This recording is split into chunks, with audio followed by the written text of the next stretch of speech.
Assalamu alaikum, ladies and gentlemen. Welcome back to another live stream. Alright, so please join my Discord server. You can find the link down in the description below, or maybe in the chat. It's basically discord.kodotaku.com if I forgot to put it in the description. Alright, cool. So let me share the stream in my Discord first of all, and let me grab the chat, by the way. Pop up the chat. And hello, Heat Level 6. What's up? I'm pretty good, thank you. Yeah, definitely, I remember you. So, I'm not sure which streams you were in, but I definitely remember the name. Yeah. Alright, let's go. Let's go. Alright, let me share the stream before I forget. Or actually, why the heck did I put this here? Never mind. Alright, let's see what we got. Long time ago, was busy with life. I see. Well, welcome back. Alright, everyone. Live. Okay, so today we're gonna go into another crazy adventure. This time it's not a crazy Vulkan. This time it's DirectX 12. Its brother. Okay. So we'll see. It's not as hard as Vulkan though. At least I think so. Theo Paris, welcome to the live stream. How's it going? Though I think DirectX 12 is like the closest you can get to Vulkan. Though it has some more modern features and it doesn't really bother you with cross-platform stuff like extensions and so on. And for the window, you could like just create it using Win32 directly without needing any library at all. In fact, in the whole, like if you're just targeting Windows, you don't need any library for all sorts of stuff. Like even if you need, let's say, XML, or you want to capture the screen, or all sorts of cool stuff, you could just use the Windows APIs, pretty much the Win32 APIs, or even WinRT and so on. But we'll see about that. For today, I just want to do basically a triangle, hopefully, in DirectX 12 for the first time. Of course, I know a bit of Vulkan and DirectX 11, but today we'll start from scratch. So I'm gonna start from a very empty Visual Studio project, and we'll figure out how to do it in a modern, in a good practical way. I have the samples on my other screens, the official samples. So what is it called? Let's see. So DirectX graphic samples in GitHub, pretty much. I just have it on my second screen so we can reference it, and that's pretty much it. So let's get started. Alright, so the first thing first, which template we should start with. Now there is some templates you could actually get for DirectX 3D12, but they're kind of old. They're using C++ 14. And they have some abstractions, and especially for me, I can't really learn with all abstractions all over the place. I really want to do it on my own and using modern C++, the latest C++ standard, but yeah. Other than that, let's just start with an empty project, pretty much, and let's get started. Alright, so let's see. Blank app. Well, blank app. If you guys have any questions, please let me know. Alright. Okay. C++ WinRT. Well, these are UWPs. What the heck?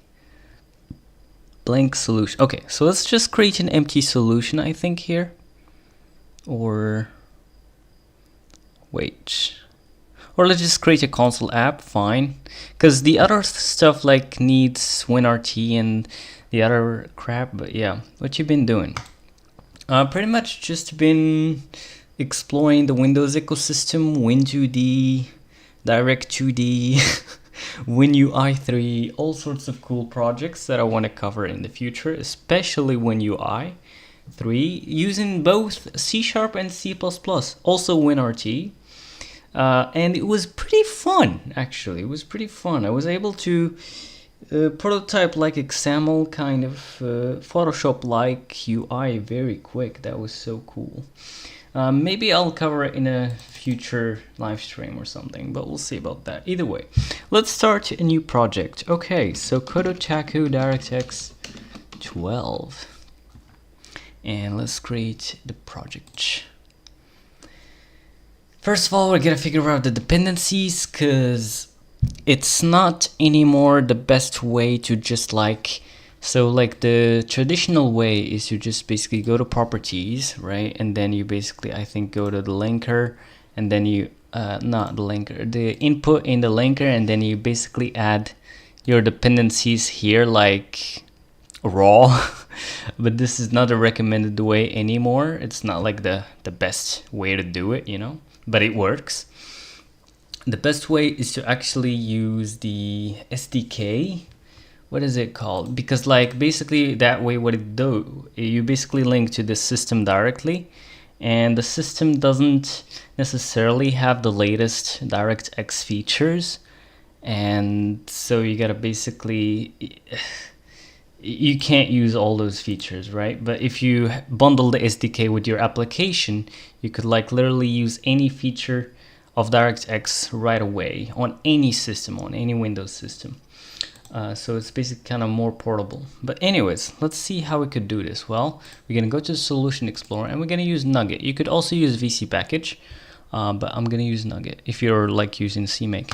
So manage NuGet packages. Of course, I haven't tried this yet. We'll see about it. I tried it in C# with DirectX 11 a bit, but either way, we'll see how it goes. But I have an idea of how this goes, but yeah.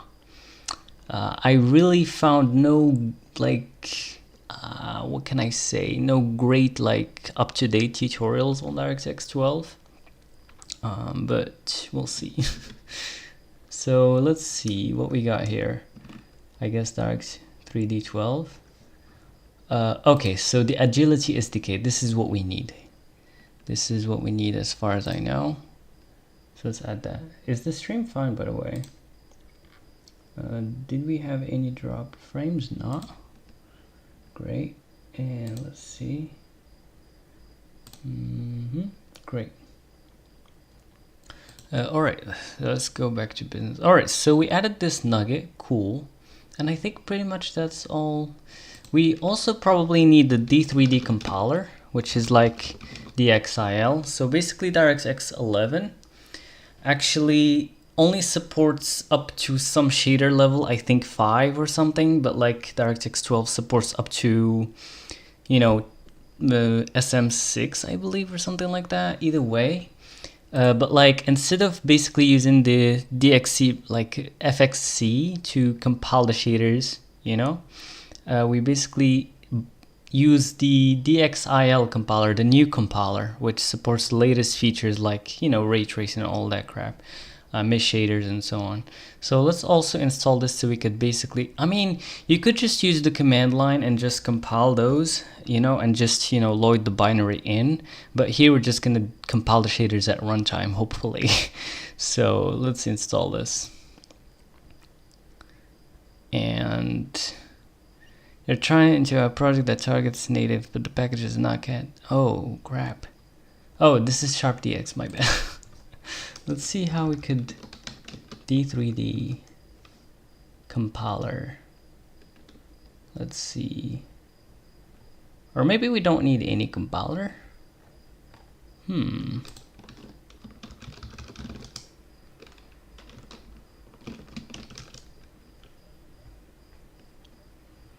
Let me see if there is NuGet DirectX dxgi compiler. Oh yeah, it's called Direct3D DXC apparently. Direct3D.dxc. Isn't it? Direct3D.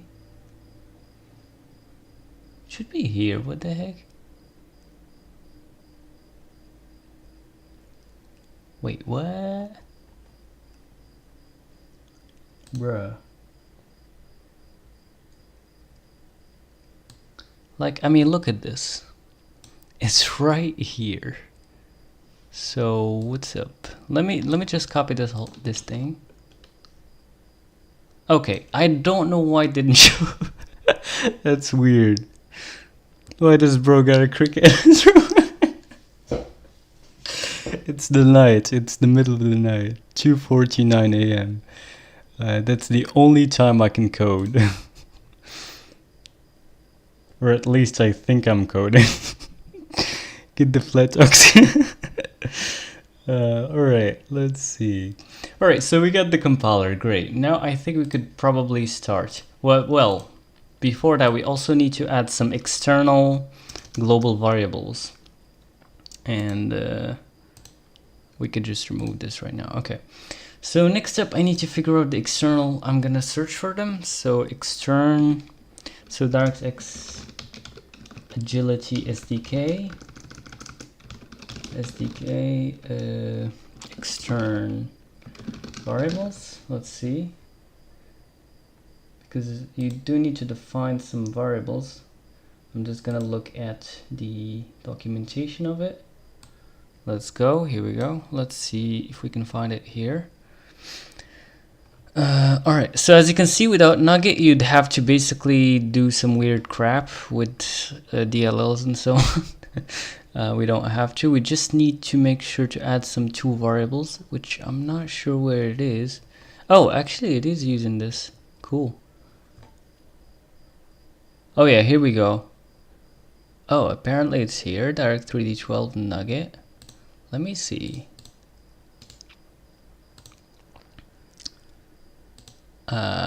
Oh yeah, there we go. Okay, so it added some stuff here. That's cool. Alright, I thought I would just like define it like caveman there, but... So basically we just have to make sure to do it like this. By the way, the path... So let's just copy this path. Pretty much.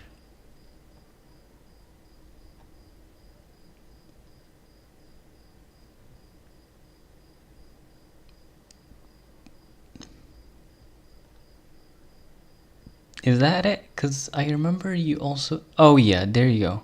Method A. This is what I was talking about. This is how you do it.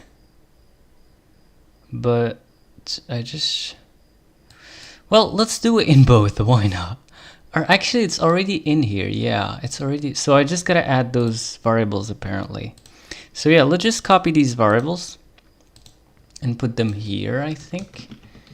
And of course we need to change the subsystem, by the way, to Windows, because we are in console app right now. So linker, I think, and subsystem, right, if I remember? Yeah, there you go. I haven't used Visual Studio in a long time. I was using C-Line. Okay, anyways, Windows, apply, okay. Now, instead of this crap, we need the Win32 main thing. So let's look for the Win32 main. Entry point, and let's go. Let's just copy this entry point and let's put it here. Okay, and of course we're gonna remove this iostream, and we're gonna basically include windows.h. But before windows.h, we're gonna define Win32 lean and mean. So we only, because there is a lot of junk, you know.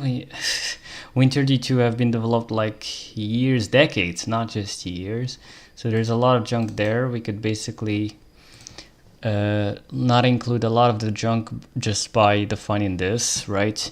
Also, since we're in C++, you'd better define no min max, otherwise it would conflict with std max or something like that. But yeah, other than that, I think we should be good, no? So here, the D3D12 SDK version. So I think we're gonna get that from the package that we have just added. Let's see. So the packages we added is 616. So let's do that. 6. So it's basically the middle number there, from what I understood. And there you go. Is there any problem?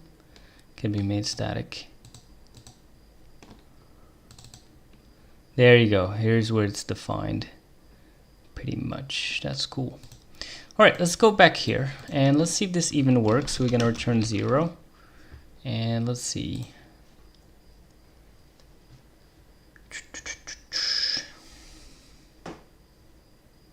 And I guess maybe it works. So let's go on and create a window. So how are we gonna create a window? Good question. So we call register window class, or a class, register class xw. So basically in Win32 there's two kind of functions. There's register class xa and xw, and there's also just x. So without that suffix, it's basically just a macro that maps to either w or a function. But I don't like the macro, so I'm just gonna use the w. The w is basically using Unicode, so like the w functions are for Unicode strings, and the A versions are for like, what is it called? ASCII, right? So ASCII is basically like every character is 1 byte, but Unicode is more complex than that, so it supports all characters, even Chinese characters, Arabic characters, and so on. But yeah. Wa alaikum assalam wa Kirin. Welcome to the live stream. Alright, so what we're gonna need here, let's see. So we're gonna need a WND class XW. Okay. So there's definitely some weird names here, but let's just go along. So XW, okay, so this is the window class. And let's see what we're gonna need here. I can't use this. Oh, by the way, let's actually change the standard of C++ here. So properties, let's see what we got. 14, no. Let's go with the latest. Why not? And yeah. Can I use that initializer thing now? Yep, I can. Okay, cool. So I could basically say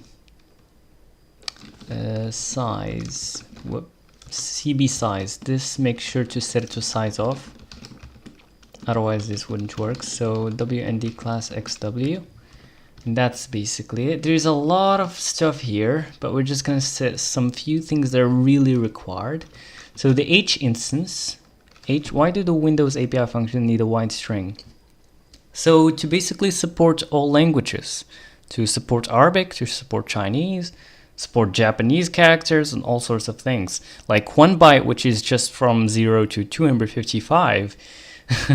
Like you can't really, like, you know how much Chinese characters, just Chinese ones, how much there is, and how much Japanese, and I'm not sure what's the name here, I don't know.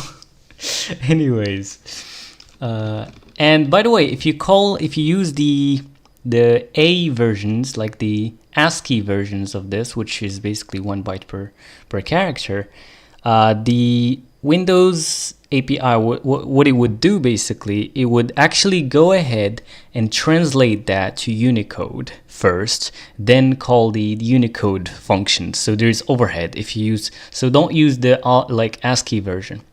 That just, you know, for compatibility reasons, because you see when Windows got upgraded to support all languages instead of just English, after, you know, Microsoft's success globally, so they couldn't just, you know, remove all the ASCII ones and just replace them. So they did this. So they add this W and A.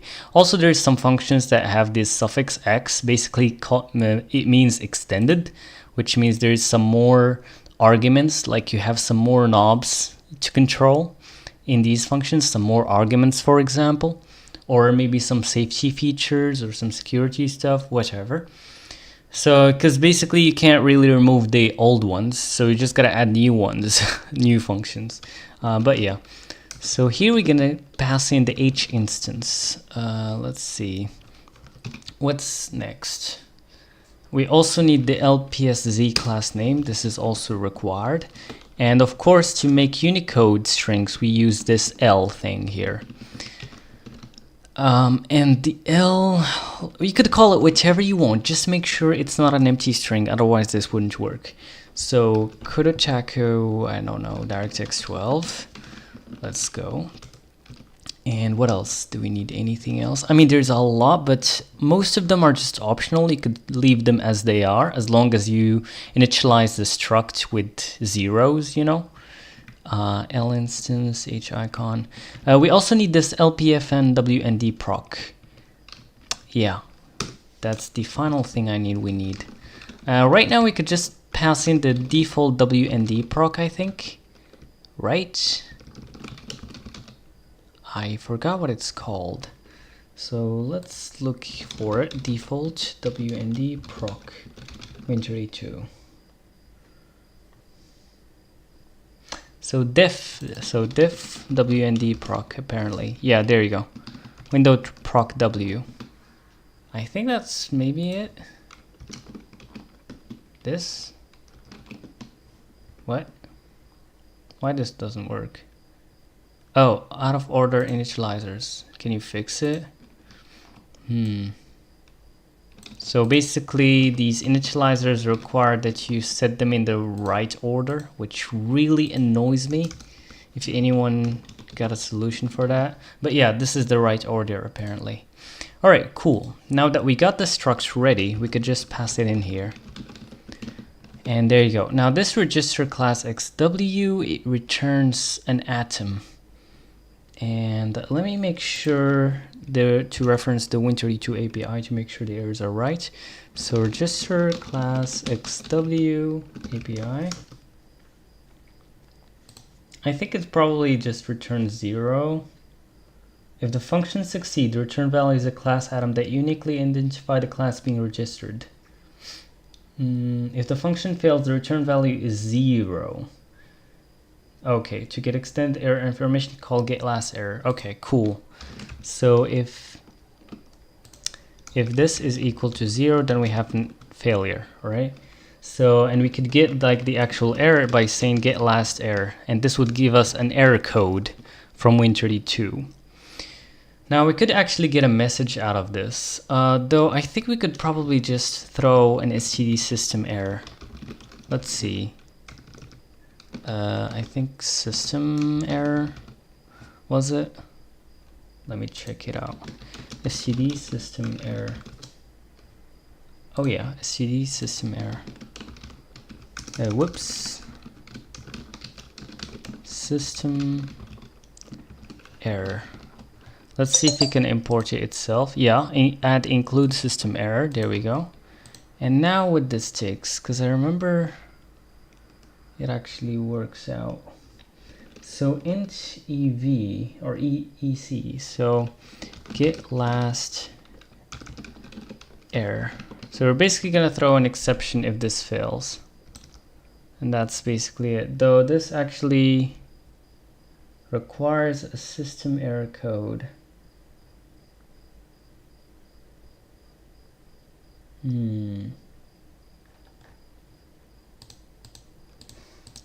Wait. Is that good? Let's see if Copilot could actually get it.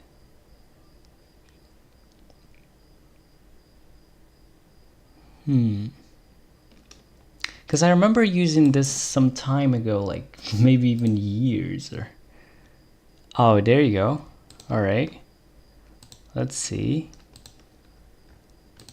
And what the heck? What the hell happened there? That's weird. Anyways, what is this UH? A value of type const char t cannot be used to initialize an entity of type. Can I just remove it? Okay, cool. Okay, so that works. So you just say get last error and then std system category apparently. All right, that's great. This is just a little trick that I found out about some time ago. And by the way, let me do one little thing here, options. And I'm gonna go to, where's C++? Text editor, code cleanup. Well, it already does. And also include inlay hints. Inlay hints, always, I guess.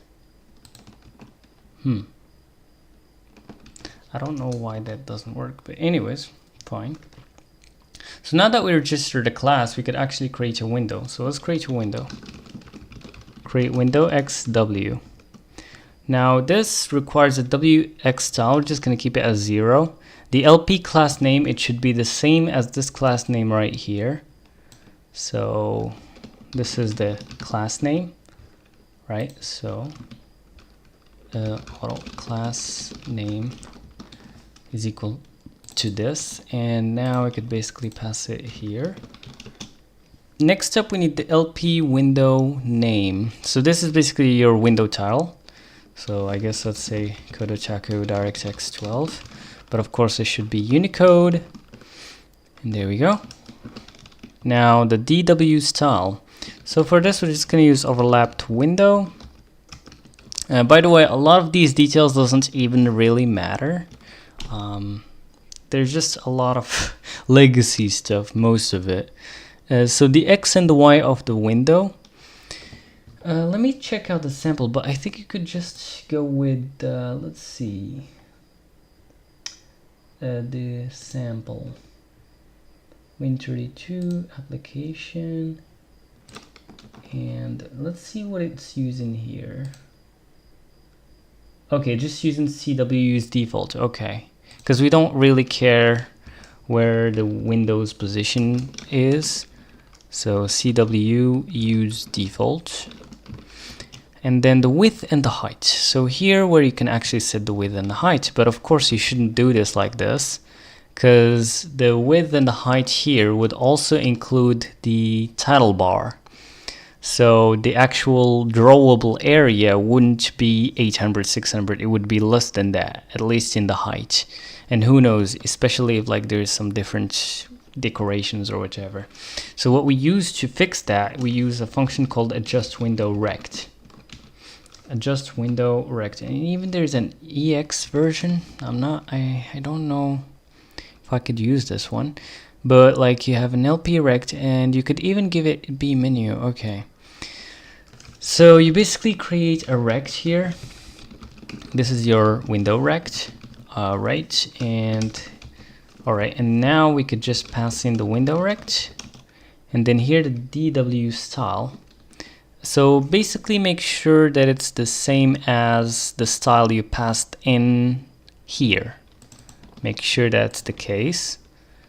And then what else? The B menu, false, we don't have any menu. And the DWX style, 0, we haven't included any X style here. So just to make it clear that these should be the same, I'm just going to make them into variables. So int DW style, right? Or what's their type? Let me see, what's their type? Their type is dword. Okay, so dword, I already forgot the name. DW style.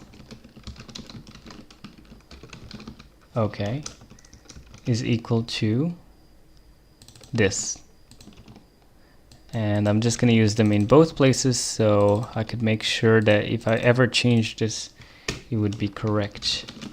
So, and dword XXW DW style, I think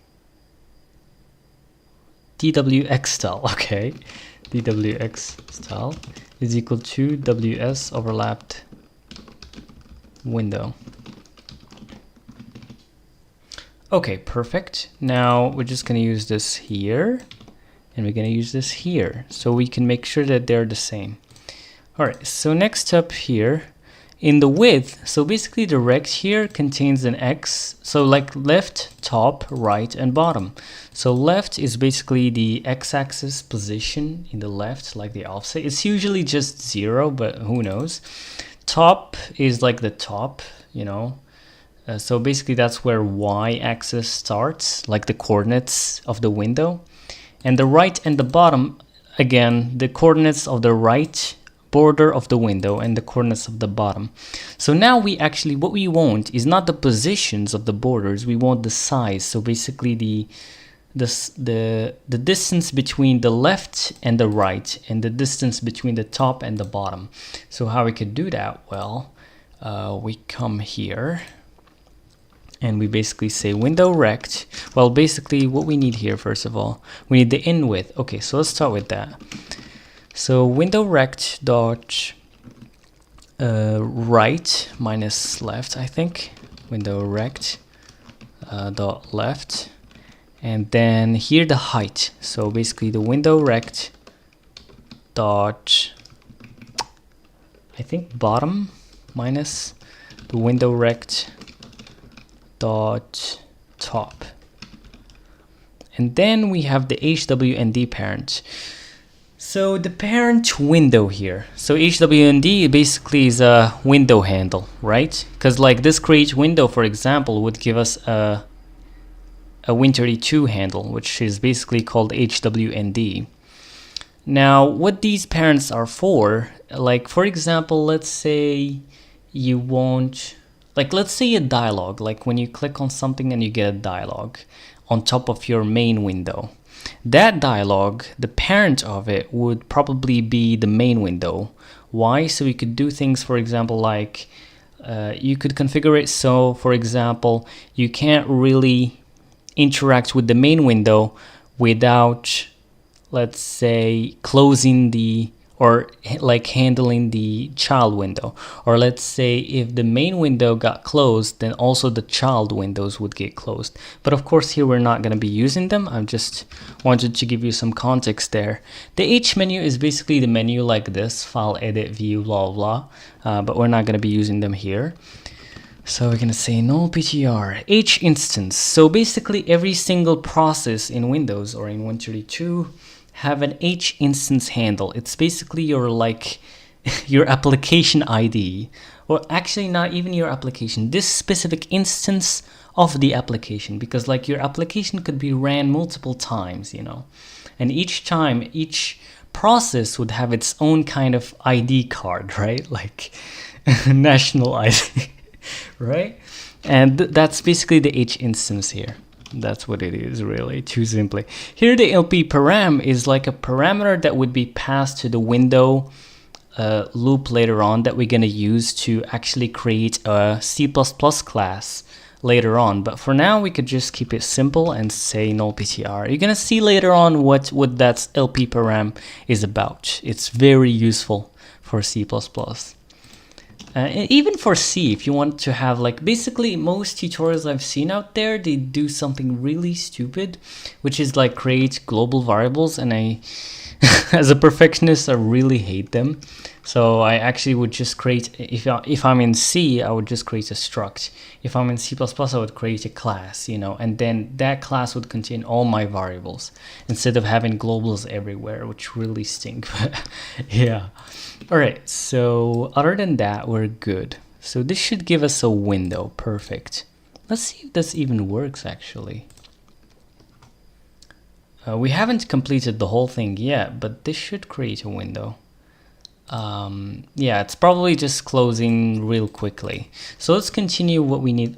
Actually, we need ShowWindow, by the way, to actually show it. And now for ShowWindow, we need to give it the HWND, so the window handle, and we actually didn't store it, so let's do that. So auto window handle is equal to this, right? So window handle, comma, and here the ncmd show. So here you could just say SW, I think, show, and that would basically just show the window. You could, I think, say SW hide or something, right? Let's see. Yeah, SW hide, and it would hide the window. But in this case, what we're going to do, actually, we're going to say ncmd show. I mean, you're free to do anything. You could just show it and call it a day. But let me give you some context about this parameter right here. It's basically... like, let's say when you have an application, I mean, I don't have an application here. Let's see something. I don't know. I don't want to mess with that. Let me find some executable somewhere real quick so I can show you something. Let's see, program files, or For example, OBS, I think. Bin. Hopefully I don't do something stupid here. But let's see. Okay, so here's OBS, for example, as an executable. And let's say show more options and properties. I'm not sure if it's in Windows 11 so far or they removed it, but we'll see. Not this. Yeah, maybe they removed it. Yeah, maybe they removed it, but there was some kind of like property right here, at least in like the older Windows, where like you could set if the window would start as hidden or maximized or minimized or what exactly.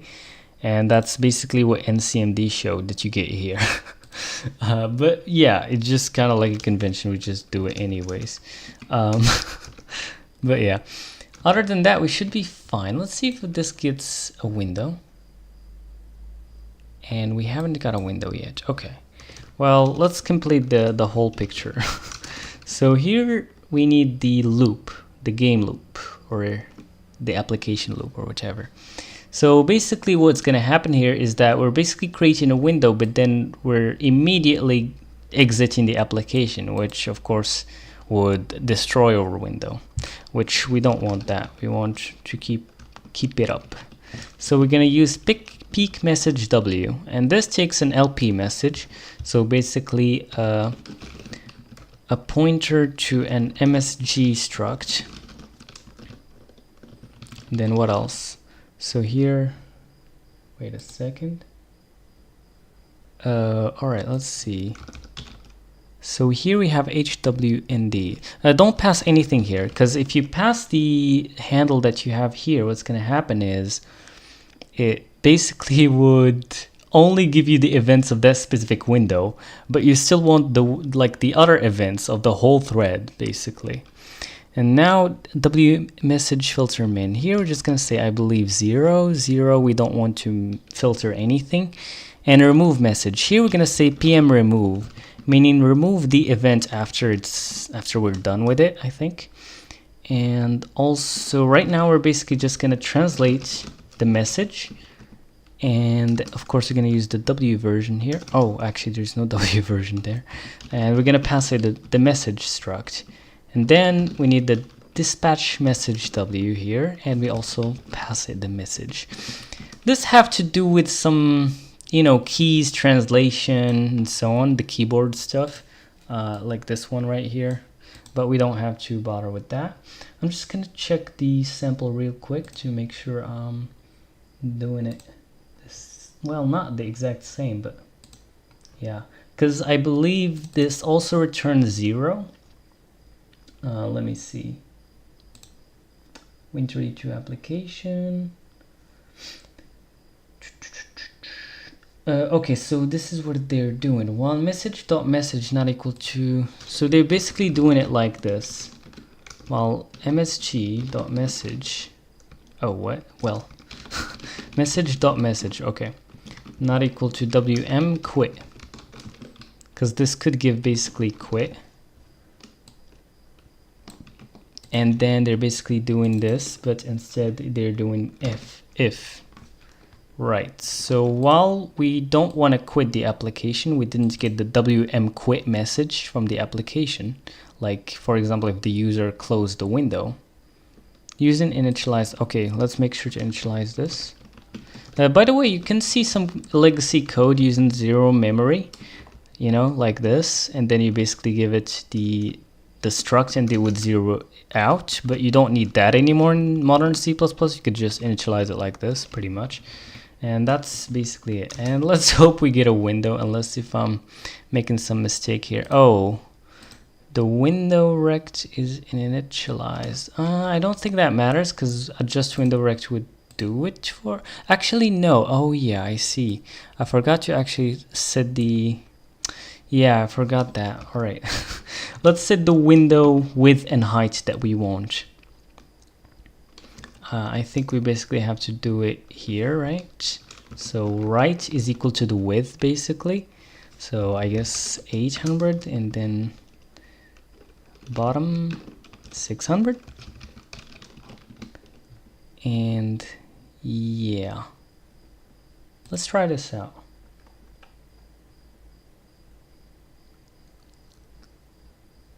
and we're not getting anything. Let me make sure I'm using this AdjustWindowRect correctly first of all. Let's see. The window rect.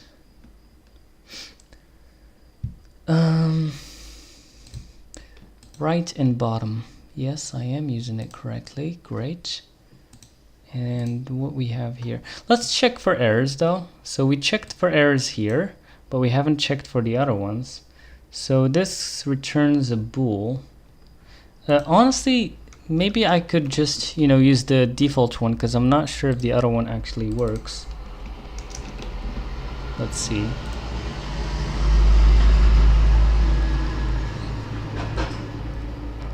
Oh, by the way, let's use 0 for this.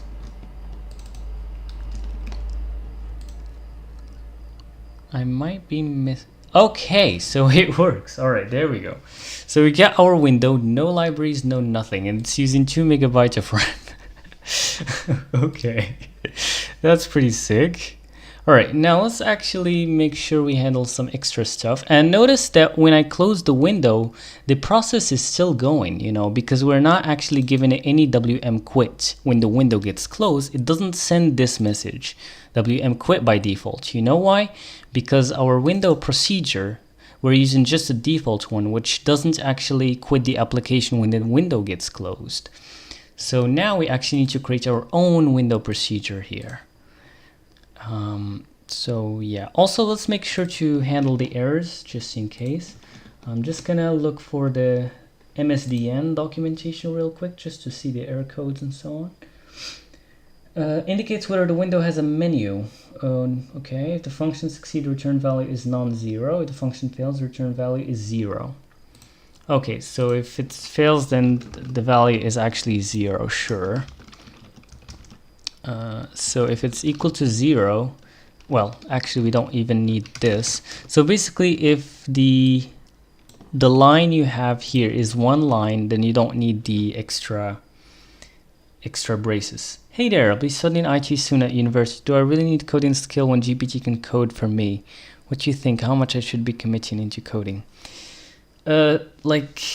Personally, I'm struggling all day with ChatGPT and the other AI models, even the big ones I use in OpenRouter. There's this API. Well, hold on a second. OpenRouter, if you guys know about. Let me see. So there's this website right here, OpenRouter AI. Basically, you just charge it with some credits, at least minimum $10, and then you could basically use any model out there, even the pro ones, even the really the best ones out there. You could use all of them in one chat session, essentially, using one API key, basically.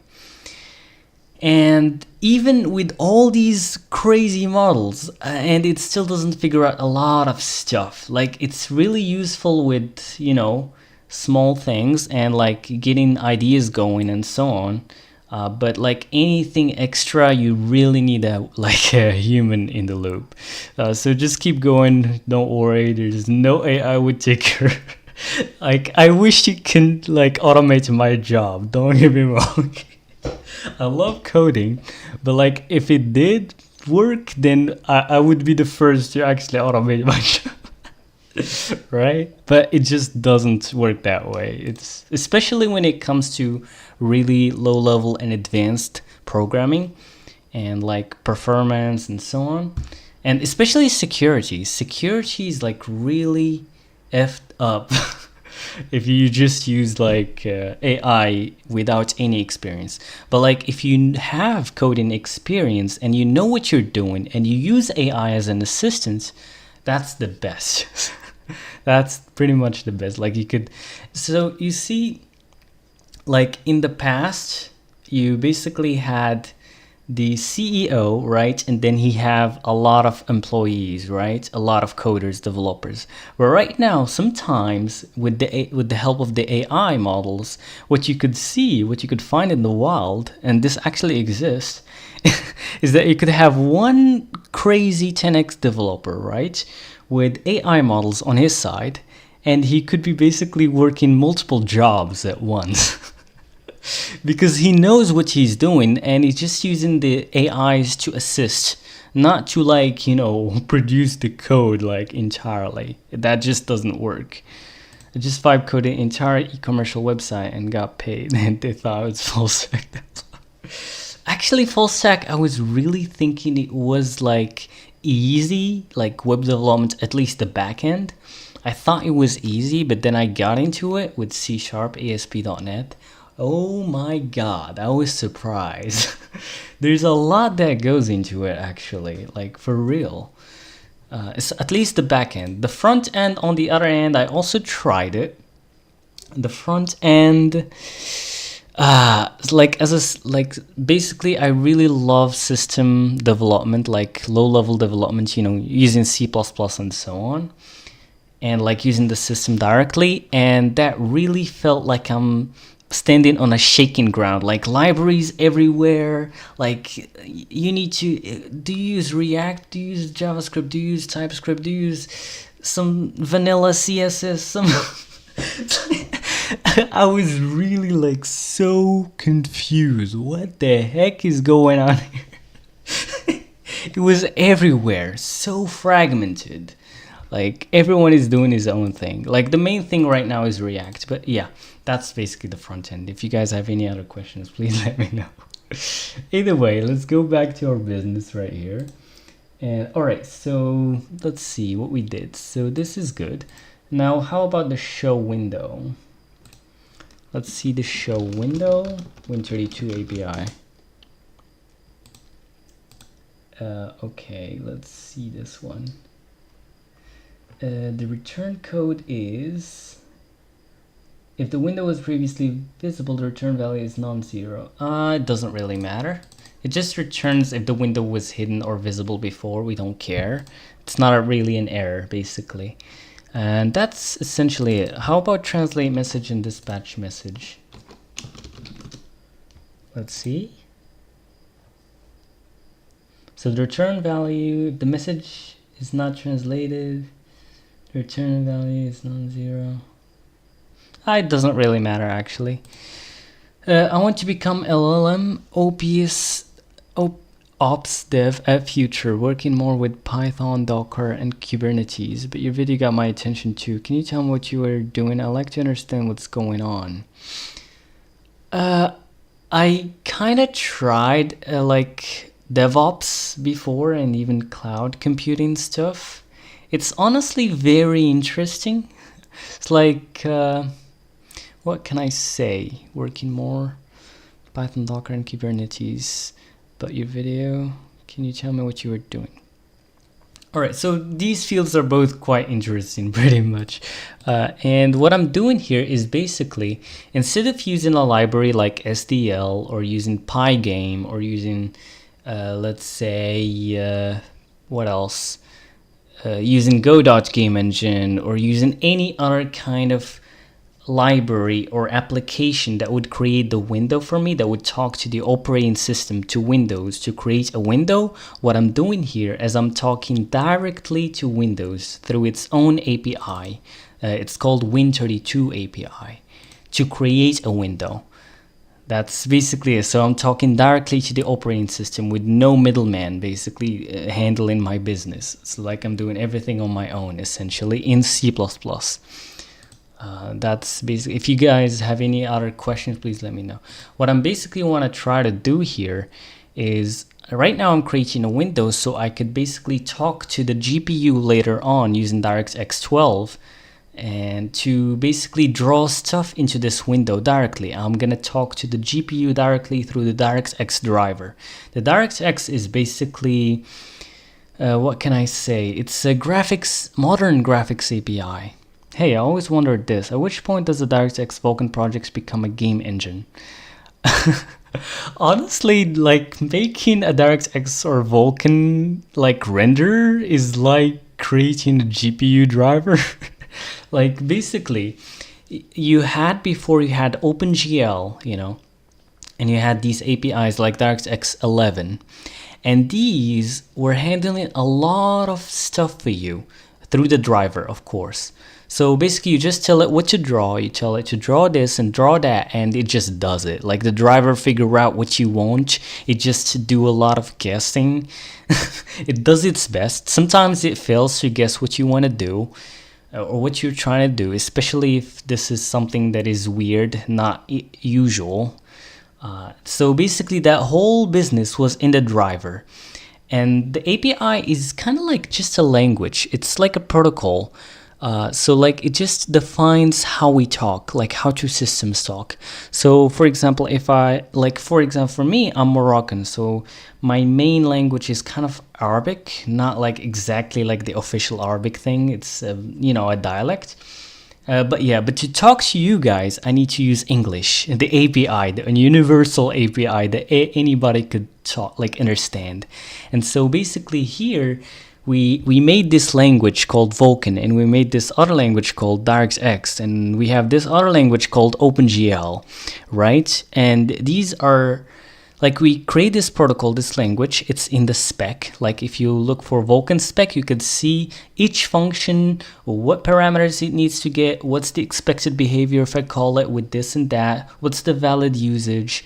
It's like, English grammar, right? You tell it like which phrases are valid, which are invalid. And yeah, so me as a developer that wants to draw stuff into the screen, I use this API to talk to the driver, because I don't understand the driver, because like there's all these sorts of GPUs, there's NVIDIA GPUs, there's AMD, there is Intel integrated graphics cards. Yeah, and there's all these kind of GPUs, and each GPU have a different driver version and so on.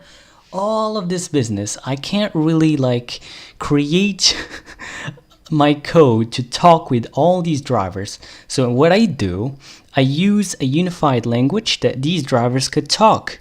And a lot of drivers could basically talk Vulkan. They could talk DirectX. They could talk DirectX 11, 12, etc. depending on the GPU and its driver. So basically the driver, the guy who programs the driver of the GPU, what he does, he read that spec and make sure to implement those functions, right? So here, for example, even in Win32, Win32 is also an API, right? So basically Windows told me that if you call this function CreateWindow and you give it some parameters, it would work this way and this way and this way. I don't know how CreateWindow works under the hood, because like, the Windows source code is not there. It's not available. So I just need to know how to use this function and what it does. And that's basically what an API is.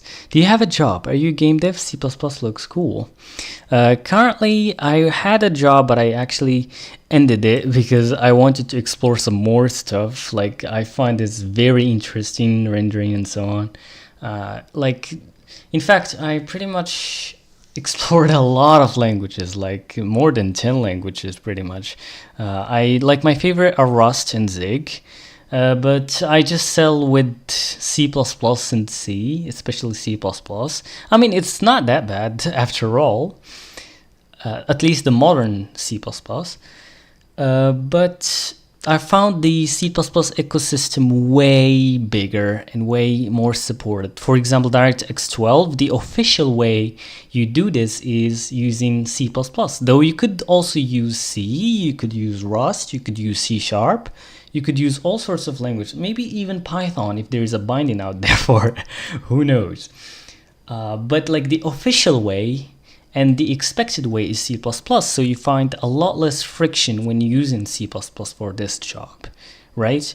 If you were to, let's say, code for AI, then you would better use Python because it's the expected way to code AI stuff, right? Because the thing is, I mean, you could use, again, C++, but it wouldn't be as easy.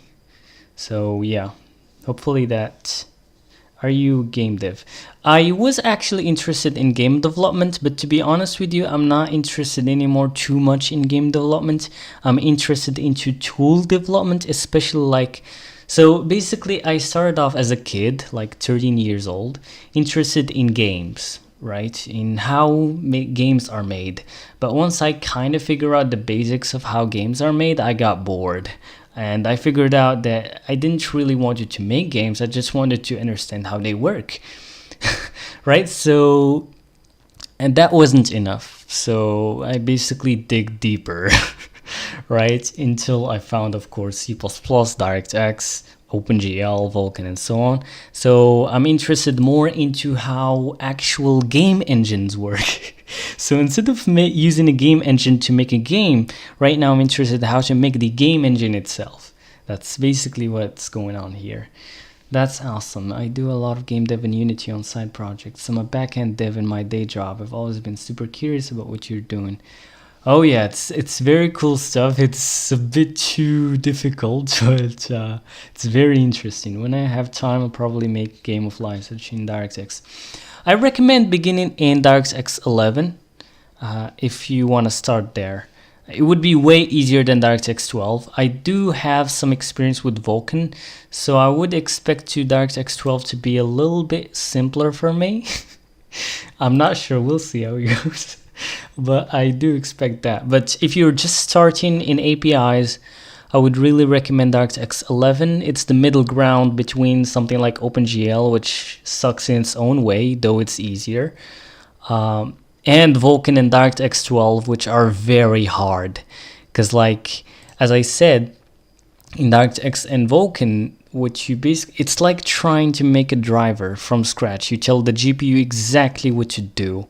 You know, the driver doesn't help you much. Just the driver is just a thin wrapper over like talking to the GPU hardware, pretty much. But in OpenGL, actually the driver do a lot of the heavy, and even in DirectX 11, the driver does a lot of the heavy lifting for you, so you don't have to. Of course, that results in less performance, but you don't have to worry about all those details. And if you're just starting out in graphics development and game engine development, I'd really recommend DirectX 11. This stream right here, I'm trying to get to DirectX 12 to work, which is way more variables, way more advanced. But yeah, all right, let's continue. If you guys have any questions, please let me know. All right, so this CreateWindow XW could also fail, so we need to check that out too. How are we gonna do that? Well, if window handle, let's see what this returns real quick. Okay, parameters, where is that return code?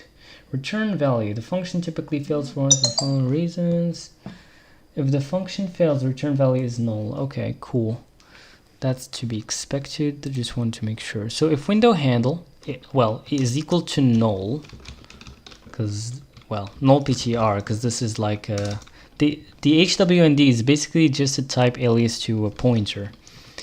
So if that's the case, then we're just gonna throw a system error here, and that's basically it. And yeah, we're pretty much handled the errors, pretty much. Okay, next up, we're gonna actually create our own window procedures so we could fix that problem of the window, like the application not quitting after the window is closed, because currently we're using the default one. So I'm gonna look for just Google it, like search for it, search for WndProc Win32. And I'm just gonna grab the signature there, because of course we don't really remember this stuff. You don't need to. And it just, let's see, right in the, and this stuff you just do it once and you forget about it pretty much. So I'm just gonna paste it here, and there you go. So this is the signature of it. So it just returns an L result. It's a callback, WndProc. And now instead of using def WndProc, I'm gonna use this, my own custom def WndProc. And then, so basically this gives me the window that we're talking about, the window handle, the message, the W param and the L param. So let's see how we're gonna do this. So we're gonna switch on the message here. So UMSG, and basically if the message is a WM close, which means that a window is trying to close here, we got a close message.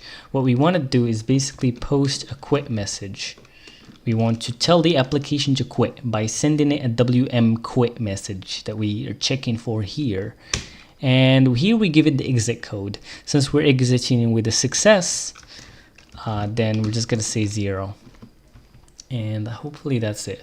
Otherwise, if this is a message that we're not interested into handling, we don't care about this event, this message that happened, then we're basically just gonna use the default window proc and tell Windows to handle this message. We don't care. Right? So default window proc W, and of course make sure to break, otherwise this would fall through. And yeah. Or actually, instead of break, we need to return an L result, apparently. I guess we could return 0 here, but yeah. Here we're gonna return whatever def window proc returns, okay. And here we pass it this parameters that we got: HWND, uMessage, WParam, LParam. And there you go. Now let's try this, and let's see if the application quits when we close the window. And it does. So the application right now does. Perfect. All right, so we're done with the window. But now, so what people usually do then at this point is they create a whole bunch of, do you know Tokyo Spliff? Oh yeah, I remember this name. Maybe Discord user? I don't remember exactly, but I remember this name. I just remember the names. But yeah, let's see. What you need? Okay, so basically, as I said, what they usually do, they create a whole sorts of global variables. But here, instead of doing that, we're just going to create a class called app, right? And this class would basically contain our variables instead of putting them in the global scope.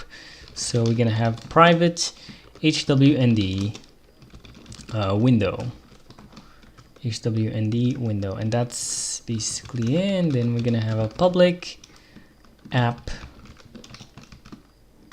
What are you trying to do, bro? I've never coded such on a low-level system code before.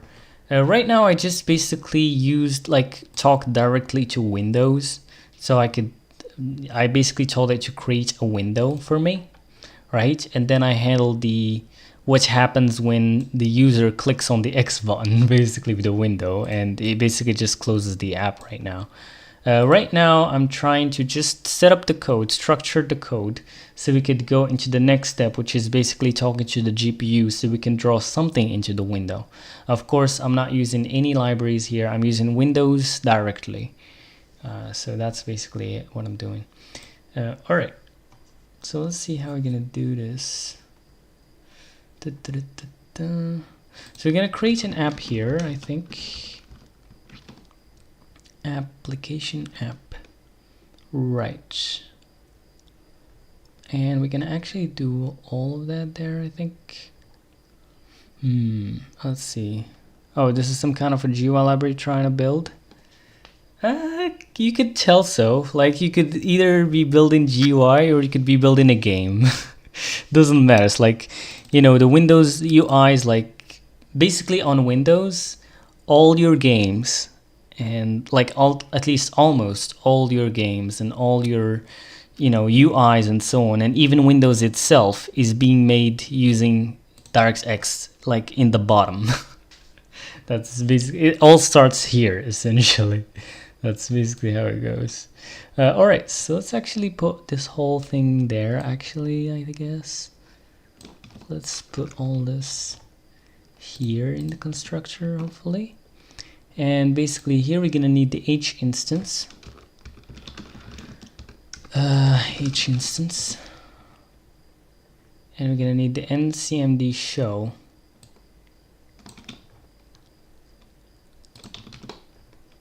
And that's all the parameters I think we need there, right? Now the next thing we're gonna need here is to pass in here in LP param. Well, let me just make this a bit shorter. Let's just do this, this, this, this, this, this, this. All right, cool, cool, cool. And that's basically it. All right, cool. So this LP param here that we're passing null PTR right now, let's pass it this. Let's pass it this class, the pointer to this class. On my daily basis, I code for backend programming, sometimes using Go or Python. That's cool, especially Go. Go is a pretty good language for backend and DevOps in general. Okay, so after passing LP param here, next up we need to say case wm create here, or I think n create. Wait, what the wm create, nc create, I think. I don't remember what's the difference between nc create and honestly, let's check the sample real quick just to make sure I'm not blowing this up. Win32 application. Let's see. Oh yeah, well they're just using wm create here for some reason. All right, fine. And let's just say lp create struct. So I'm gonna explain in a second what's going on here. I'm just gonna write the code here real quick.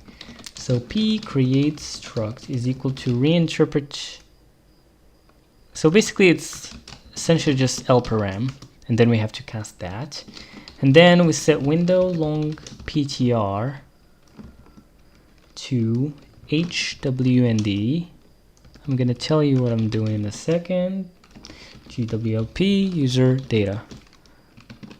And then p create struct lp create params. Hey, do you recommend me learn Python as a first language before learning C++?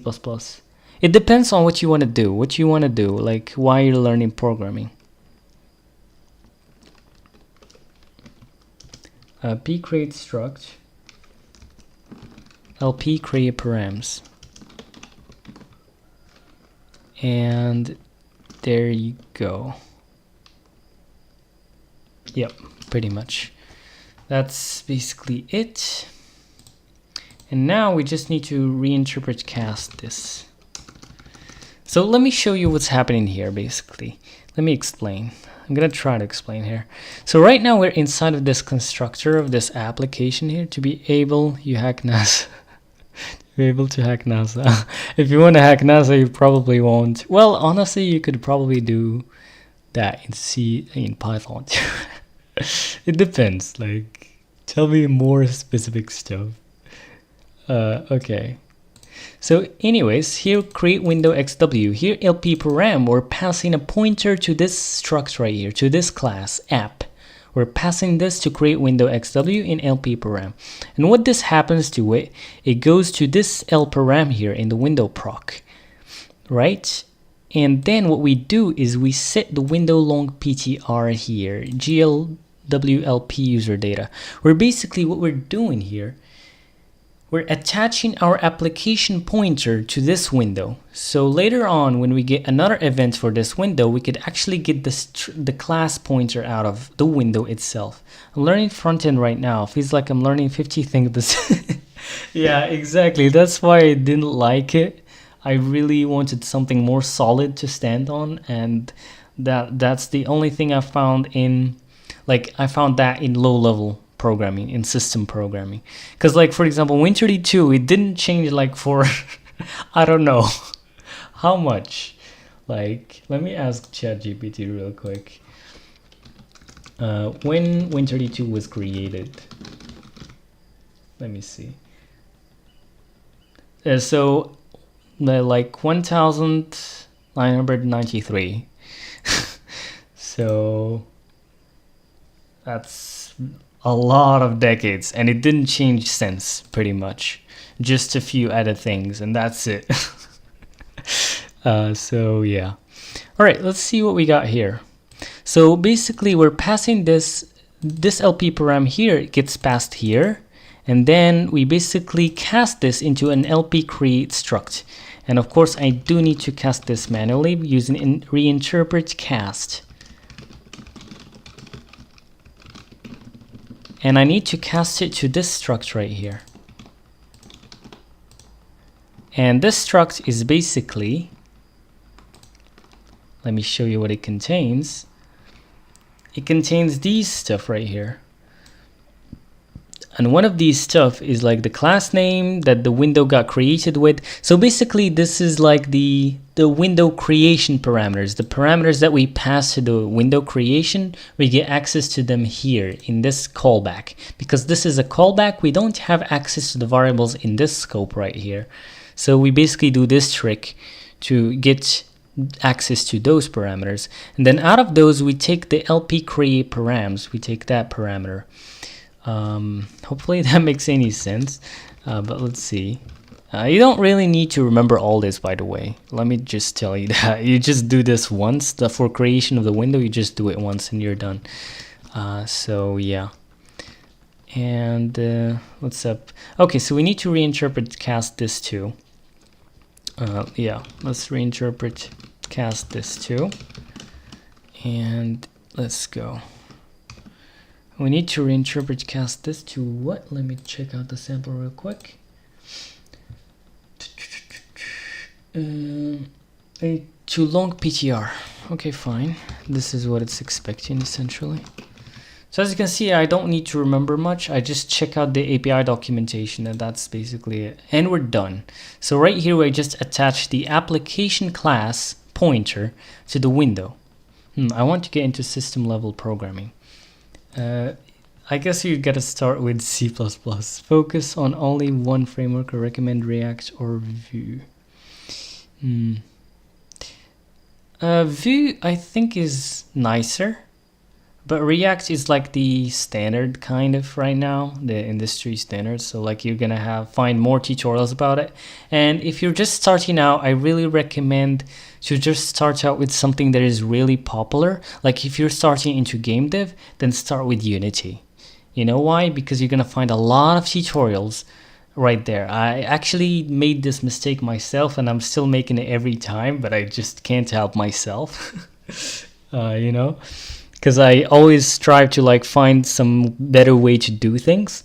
But like if you're just starting out, I really recommend like find the most popular thing for that thing that you want to do. Like if you want to create games, go with Unity. If you want to create front ends, go with React, and so on. So you don't have a lot of friction. So learn first. So you could basically use all those tutorials to learn first of all the basics, the essentials, right? And then later on, once you're comfortable, you could check out which other framework you want to use, you know. That's basically it. There's also Svelte and so on for front end. But yeah, for crazy gamer system level programming, well then I would recommend to start with C. C only, not C++. C++ is too much. Start with C, so you could understand how to handle memory and pointers and so on. Also depends on local city market. What tech stacks are most popular? Well, yeah. That's true, but I'm only talking right now about, it depends on your goals. If your goal is to learn that specific field, then go with the most popular in the whole globe, okay, in the whole world. If you want to get a job as fast as possible, then you gotta look for the most popular tech stack in your city or country. You know, like just check out the listings, the job listings, like, you know, just kind of pretend you already is a professional, and just check out like you're searching for a job and see which technologies pop up in that field, you know, and then like just learn that if you really want to get a job as fast as possible. That's basically how it goes. Personally, I'm doing this mostly as a hobby, though I would love to, you know, be able to basically do this full time by, of course, earning from it something, at least to live. But I really enjoy doing this, so I don't really care much. I did that. Okay, classic programming problem. Huge time invested in library instead of the language itself. Oh yes. Oh yes, oh yes. Have you ever tried C#? C# is pretty good. C#, I love it. I love C# too. C# and C++. They're pretty good. Pretty good. In fact, I'm probably going to make some live streams on C#. Probably with WinUI and so on. And even in web, like if you're going to backend, C# is really solid. Also Go.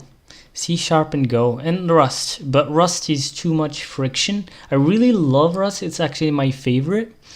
But it's just too much friction. Especially if you're just starting out and you don't know exactly what's going on. It's just too much for your brain. Because like you have to constantly, the compiler would tell you, no, this is wrong, you have to do it this way, and you have to think about this and this, and you just go crazy.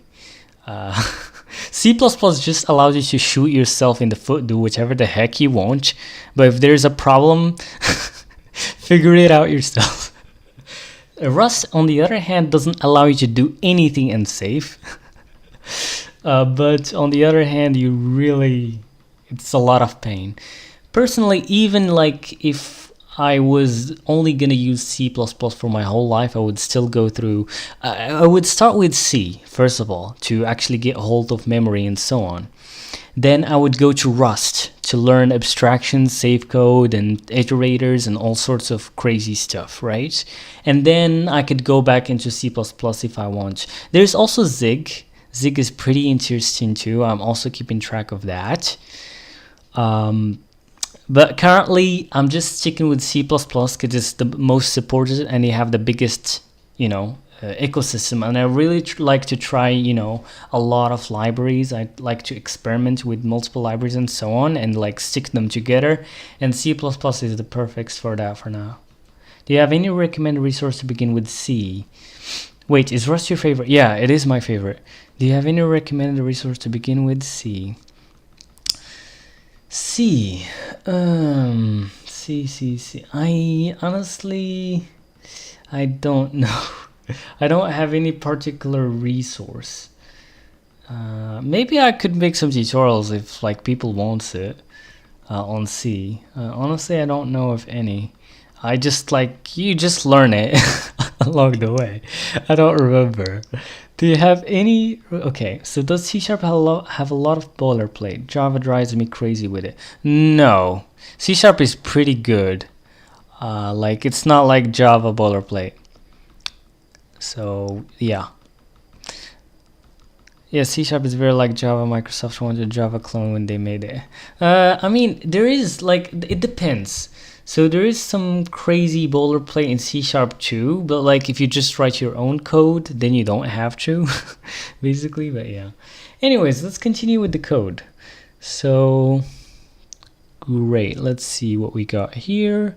So window long ptr.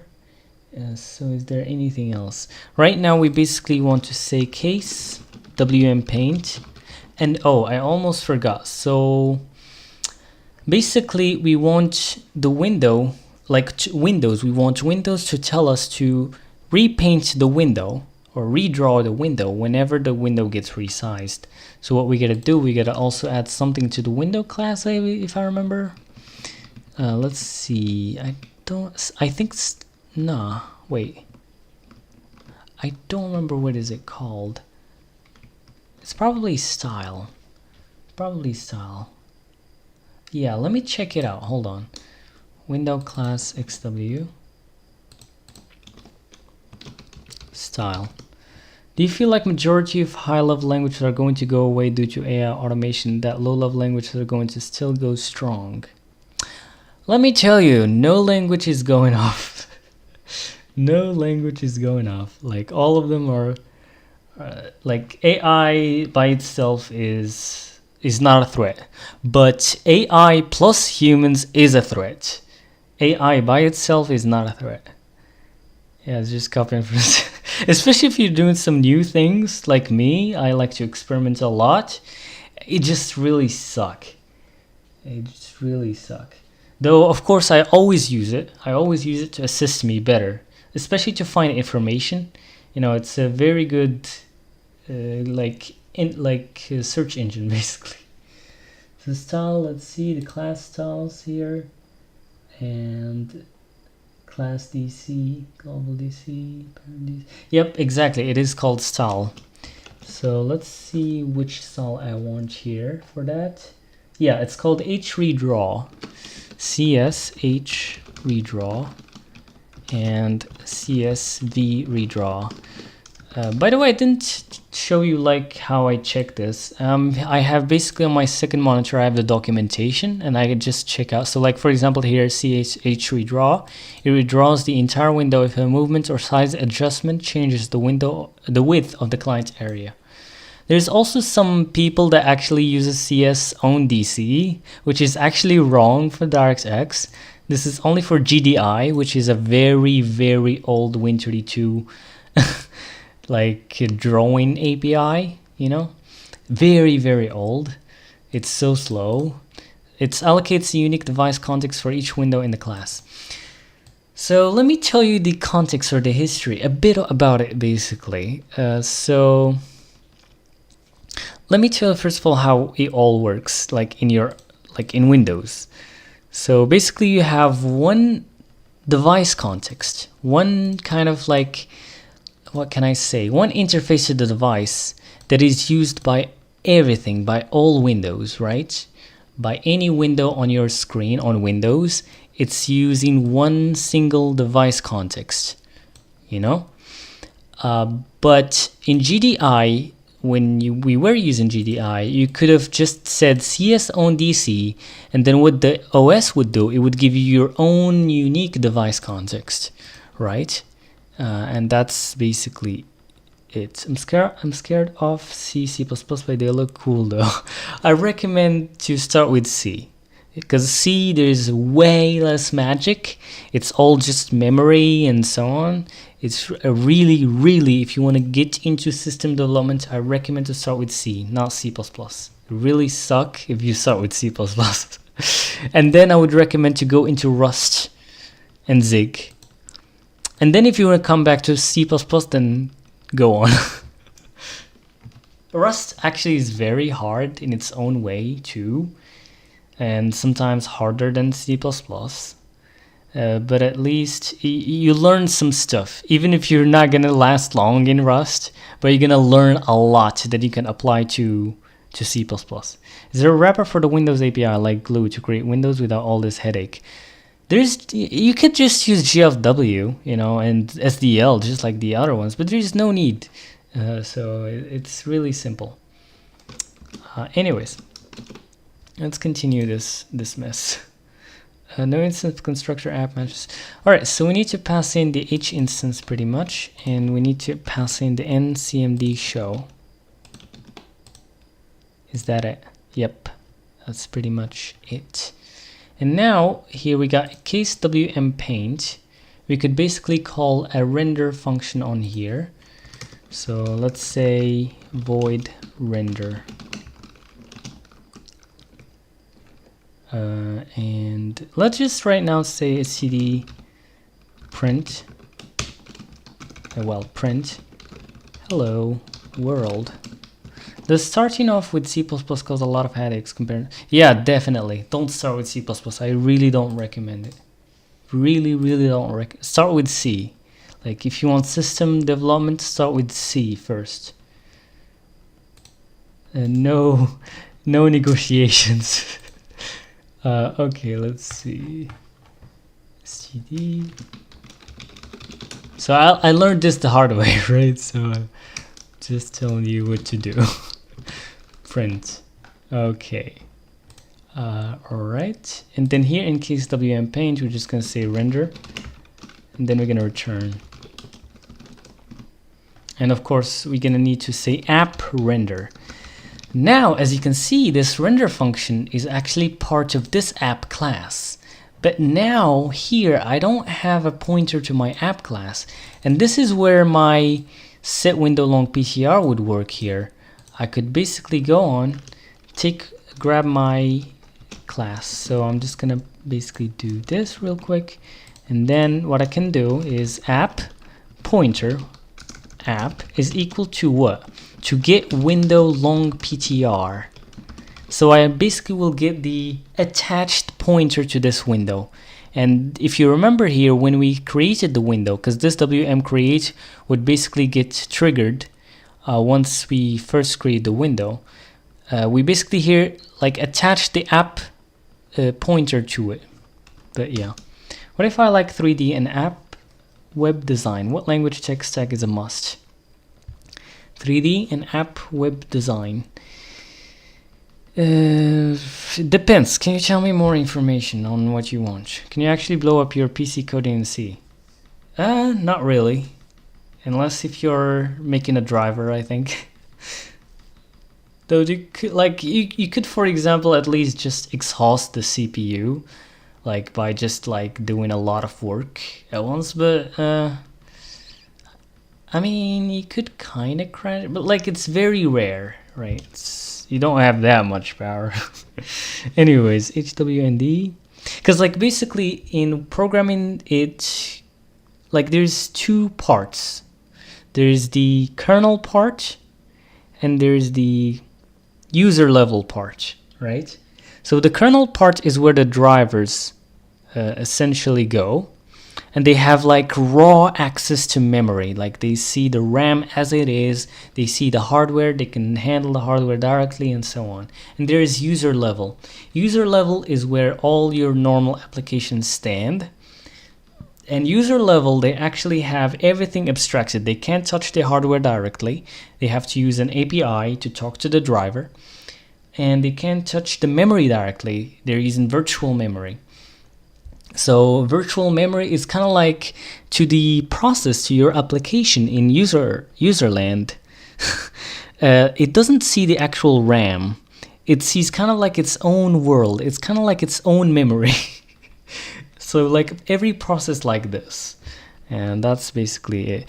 And essentially, if you want, let's say, for example, to read a file, what the OS would, like you would basically tell the OS that I want to read this file.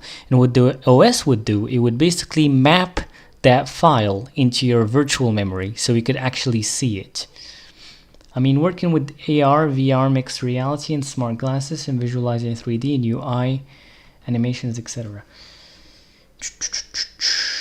And smart glasses. Now the thing is about AR and VR, it needs good performance, especially if you're going 3D and animations. So I would really recommend the game engine. If you really want web and you don't care that much about performance, well, actually, do web support? I don't think web supports VR. No way. It needs very good performance.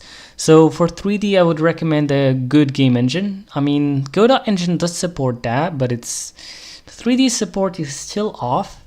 It's not like the best out there. So I would recommend Unity or Unreal Engine. Like if you really want the best of the best, then Unreal Engine. If you're okay with the good enough, then Unity. If you're okay with Godot, then go with Godot. Go with like a game engine. So yeah, get window long PTR. Here we give it the HWND, and then we get the index. What the heck? Which index here? I forgot completely. Let's see. Where it's taking the... Oh yeah, GWLP user data. So you're gonna always see this user data thing in a lot of APIs, and it basically means that it's a pointer that is passed from the user, which is you, the developer, right? So a value type long PTR, aka. So we need to basically reinterpret cast this. So the API itself just stores like a regular pointer, but if you want the application, you can cast that. Because your API doesn't know about your application, it just knows its address in memory. But you do know it, so you know that it's okay to cast this memory to an abstract. So here we gotta say app. And then since we're doing reinterpret cast there, we could just say auto. And there you go. Now app render, and let's test this. Make sure no weird thing happening. And we have some error. Out of order initialize. Oh my god, I hate this. Let's see. This, I guess? Okay, cool. I got it right, I guess. Well, only errors, please. WndProc in declared ID. Oh yeah. So this WndProc should actually go there. Should go to the top, or at least declare in the top.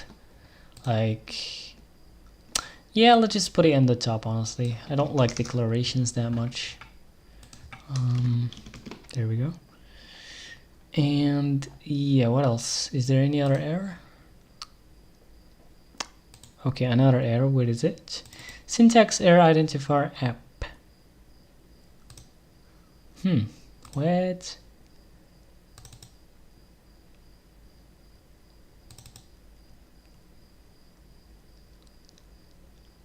Weird. Did I? Oh yeah, let's make sure to return 0 here, by the way. And what's wrong here? Where is it? App. Something wrong here, apparently.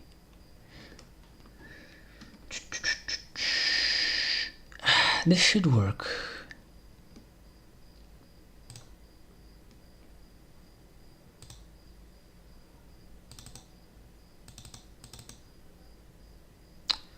Reinterpret cast app. Oh yeah. This should be first. My bad. Class app. There we go. I'm gonna put it here, and there we go. Let's go. And another error. Initialization is skipped. Oh yeah. We have to also grab this. And I think that's it. Well, WndProc and declared identity. What? Oh, I think like I actually have auto formatting on, and my IDE actually changed the position of it. So let's just declare it. Yeah, let's just declare it. That sucks. And I was like, what the heck? Okay, and we have a problem here. Where is the problem? In here. SCD print. Ooh, what? Why?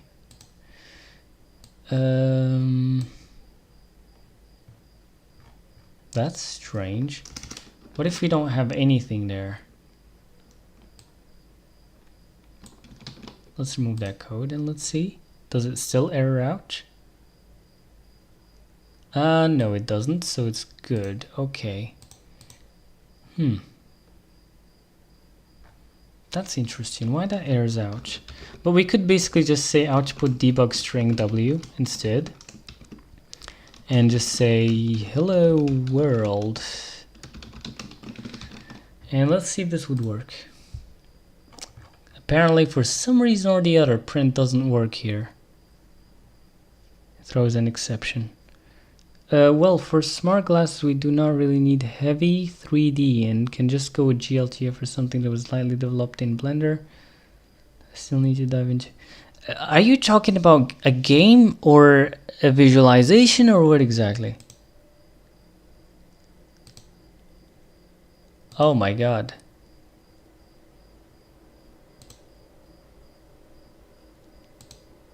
Something going on with my application is breaking out something. What the heck happened? I have no clue what happened. Something just... What? That's very strange.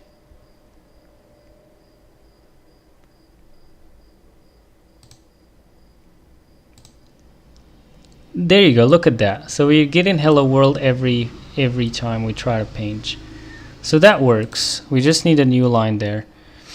Anyways, you just randomly popped up on my FYP. What's going on with Discord? Anyways, so let's go to the next step right now. We basically have set it up a window, great, and an application. Now we could actually start rendering. But first of all, we need to create a DirectX device. So let's figure this out. So I have the sample here. Let's see what we got. DX sample, hello triangle, okay. All right, let's see. So first of all, we want to make a debug controller apparently. So let's try to do that. So comptr id 3d12 debug controller apparently. Let's see where we can get this. This is probably from WRL, yeah. And let me grab the headers. So first of all, that comptr thing is coming from wrl.h, and the d3d12 stuff is coming from d3d12 apparently .h. Like 3D assistance. While someone is using glass in architecture, medicine, or city, walking through and pop-ups of places to visit and images such and how to get to them, etc. Yeah, I probably want a game engine. I'm not sure because I'm not in that like industry exactly, but you probably need a game engine for that, like Unreal or Unity, or if you really want to experiment, then go Dodge. Okay, cool. So right now, does this work? Why? Do we need some extra thing there or what? I think we need some namespace, right? Let's see. I can't see any namespace though. Let's see. Let me check the documentation real quick. comptr class. Where is it? Come on.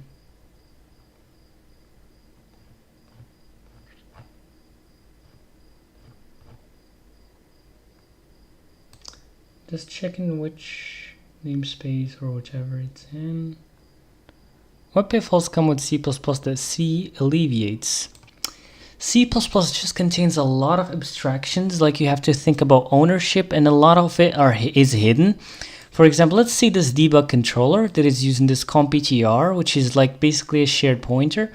So what happens here, C++ automatically, what it does for you is that once this application gets destroyed, also this debug controller automatically gets destroyed, and so on.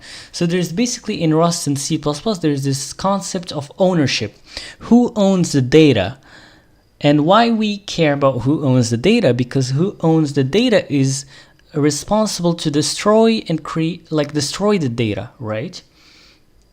And to actually make that work correctly, you have to make sure you understand these things, these hidden control flow, right? And in C, you don't have these magic stuff that the compiler does for you. And even like, let's say in C++, if you want to make an interface class, you just, make an interface class and it just works. And the compiler does the magic for you, right? But in C and Zig, that's not the case. You don't have no magic. Like you just, like what you write is what you get, especially in Zig. At least in C, maybe some few things is hidden, but like especially in Zig, nothing is hidden. So if you really want to learn, then I'd recommend to start with C, because there's a lot of tutorials out there about it. And if you're feeling like you want to experiment, then go with Zig. The problem with Zig, there's not a lot of learning material out there about it, so that sucks, but it's a pretty good language. Like you could literally see everything going on. There's no hidden magic at all. Like in C, at least there is some macros and there's a global allocator and so on, but in Zig, none of that is there. So yeah, I really recommend starting with Zig and C. Then after that, go with Rust. And after Rust, you're free to go anywhere. Like you could come back to C++ or whatever if you're exhausted with Rust, borrow checker, and so on. But like Rust and C and Zig, or at least just Rust and C, would really teach you a lot about how system development works, basically. So Rust, for example, would teach you about this ownership stuff and thread safety and so on. because it basically doesn't allow you to do things that doesn't work, that isn't valid. In C++, it doesn't care. You could do whatever the hell you want. It doesn't really care. So you don't know that you're doing it wrong until it happens wrong at some point. And at that point, it's too late to figure out what's the problem. You see what I mean? So yeah, basically no hidden magic. That's why I really recommend C and Zig for learning, for starting to learn. All right, cool. Where I was. Okay, so I need to figure out where this comptr is. Let me just ask ChatGPT real quick. What namespace is comptr in?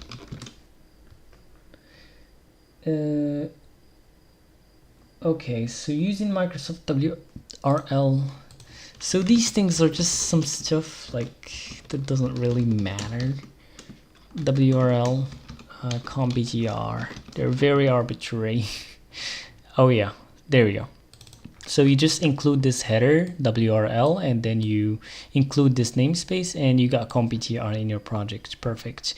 So this comptr basically wants the, as I said, here though, the HWND is a raw pointer, which means that once this application gets destroyed, this HWND wouldn't get destroyed because it's just a raw pointer. It's not a smart pointer. A smart pointer, once the application gets destroyed, once it's closed, then whatever is inside of it would get destroyed. But in terms of window, for example, what we gotta do actually is we gotta create a deconstructor. So how we do that, I forgot. Oh my god, I can't believe I forgot how to create a deconstructor because I actually don't use deconstructors. I use another approach that I'm going to show you. But let me see how to make a deconstructor, because I never use a deconstructor.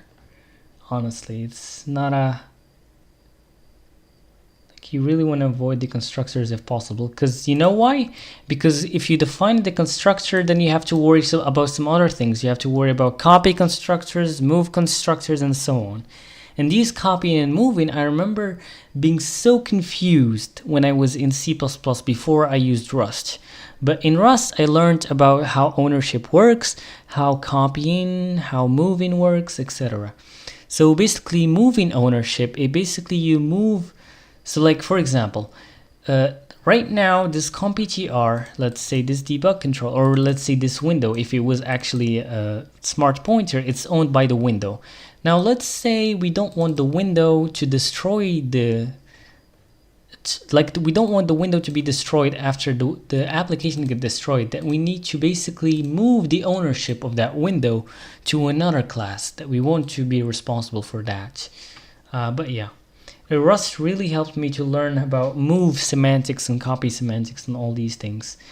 But if you use smart pointers in all your properties here, then you don't actually have to use the constructors. You don't have to define copy. And this is why I actually don't even remember how the constructors are made.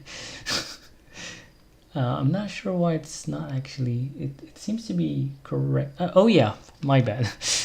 Instead of window, you should call it app. Right, same as the class. So here what we should basically do, if we really want to make sure that once the window gets destroyed, the window also gets destroyed, which is a raw pointer, we have to manually go ahead and say destroy window. And then you give it the window handle, the raw pointer. And this is how you actually do it. Now, as I said, after you do the constructor, then you have to also define the copy constructor, the copy assignment, and all weird crap. Now, instead of that, in modern C++, what we actually can do, instead of all these weird things, we can actually create our own unique PTR deleter. So here's how you do it. So window deleter, let's call it that. Actually, let's just use a struct. So struct window deleter, and it's basically, yeah, just like that. And then we define we overload the operator call, the call operator, and this would basically take a HWND, and then it would basically check if the HWND is valid, and then it would destroy the window.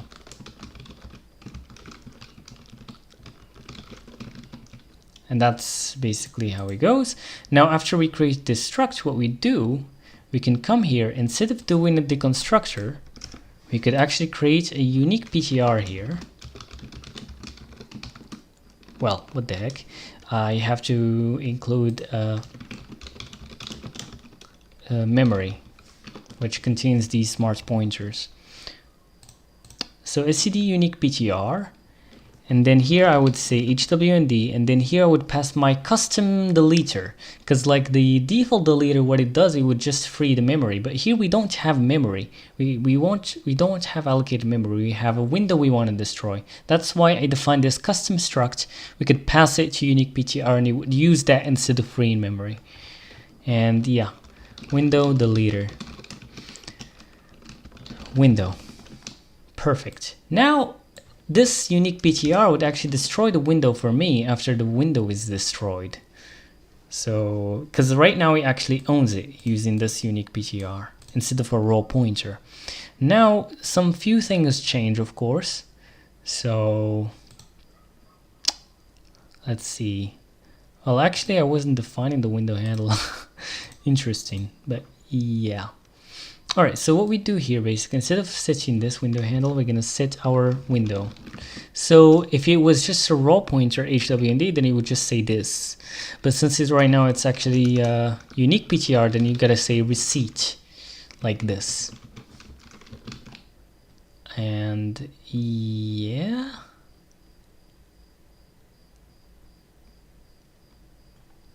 Huh.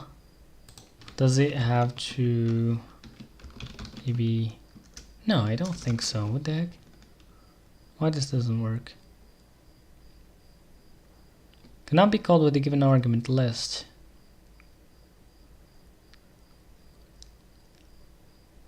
Huh, weird. Let me go back. Right, and let's just do this here instead. Window dot reset, yeah. Oh, wait. Ah, I see.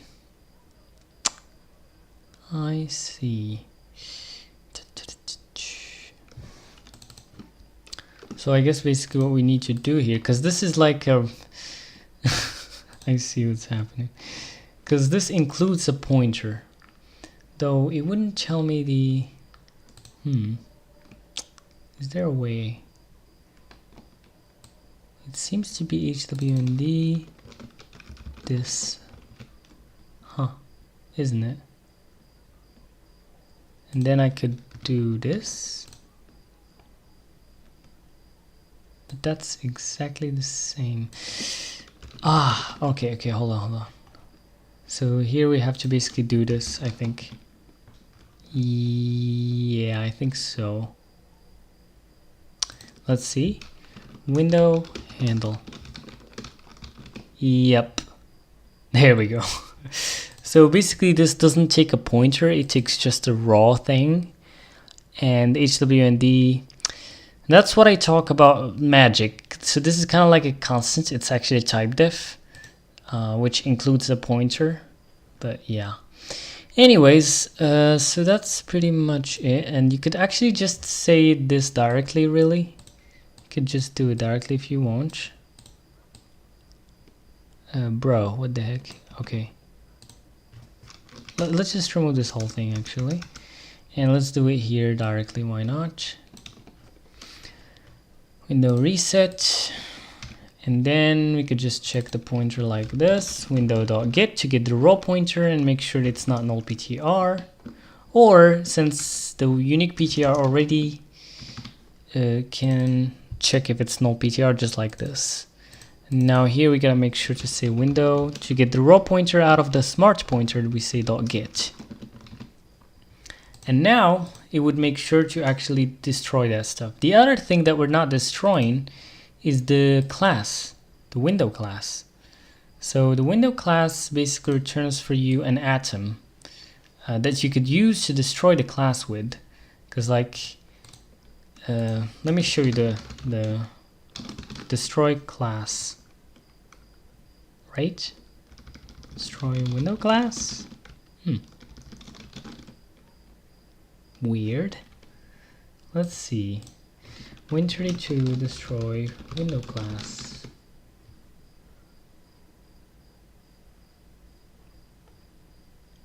Or destroy what?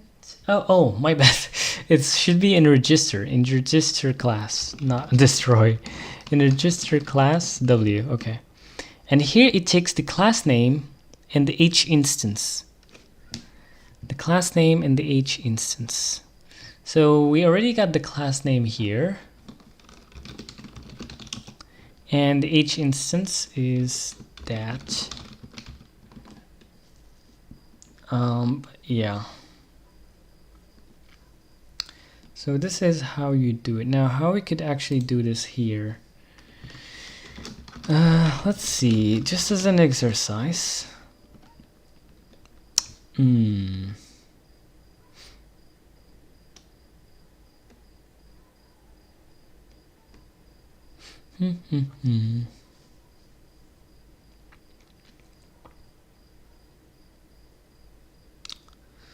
But like this returns basically an atom, which is not a pointer, so it's kind of gotta suck. Let's just ignore that honestly for now. Let's just ignore that. Let's not waste time on that. Let's just go back to the Win32 stuff. Anyways, let's go. Alright. So where's the sample? CompTR, debug controller. Okay. Let's see. So where are we gonna do this? Good question. Let's do it before we show the window, I guess. So CompTR debug controller. Okay. What we're basically gonna do is if we are in debug, so we have to find debug, which currently we are, but we could be in release. And what we're gonna do here is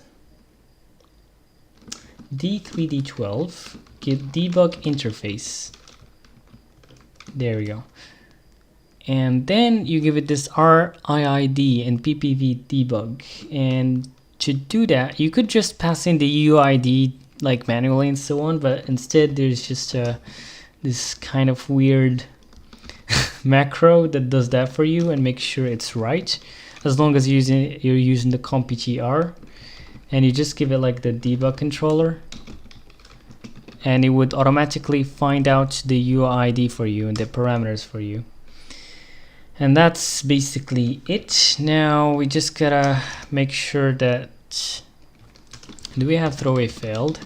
No, so let's make an exception for it. I think so. Let's see. So Win32 application.cpp. Let me see how Microsoft is actually doing this. So here's how it's doing it. Okay, let's see. So it's basically creating a class called HR exception, public std runtime error, right? And let's have a constructor HR exception result, HR std runtime error. So basically we're inheriting from a std runtime error. Cool. And then we say HR to string HR. So they have their okay, HR. I'm gonna explain this in a second. MHR. I'm just using this way. Fine. Let's go with MHR. Fine. Not. Let's go with their own. And then H result error const return MHR, and of course we're basically just gonna store that error. So private const H result MHR. There we go. Now HR2string, they are also defining that. Let's see what they're doing. I'm just writing that so I could remember exactly what's up. So in line is CD string, HR2string, result HR. Now char s str 64. Okay, so they're making an array of 64 characters. Now let's see what they're gonna do here. They're gonna do sprintf s str h result of 0x. What the heck is this? 0h x. Let's see, static cast uint hr, and then they return a std string. This is really cursed. I'm not sure what they're doing with the format there.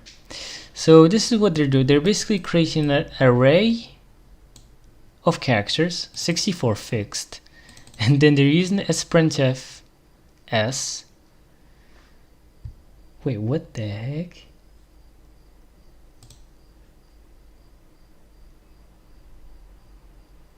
Where is the oh, it's already, I see. Anyways, it's basically giving it this array, and then they're saying h result of what the heck. Let me ask AI, what's this? What is this? It's of course a format specifier, but what it do? With 8 characters, path with zeros if shorter, and print the integer as uppercase hex. So it just prints it as a hexadecimal. Can we do this? Well, can we do this using the std format instead of the C version? Can we do this with std format from C++23?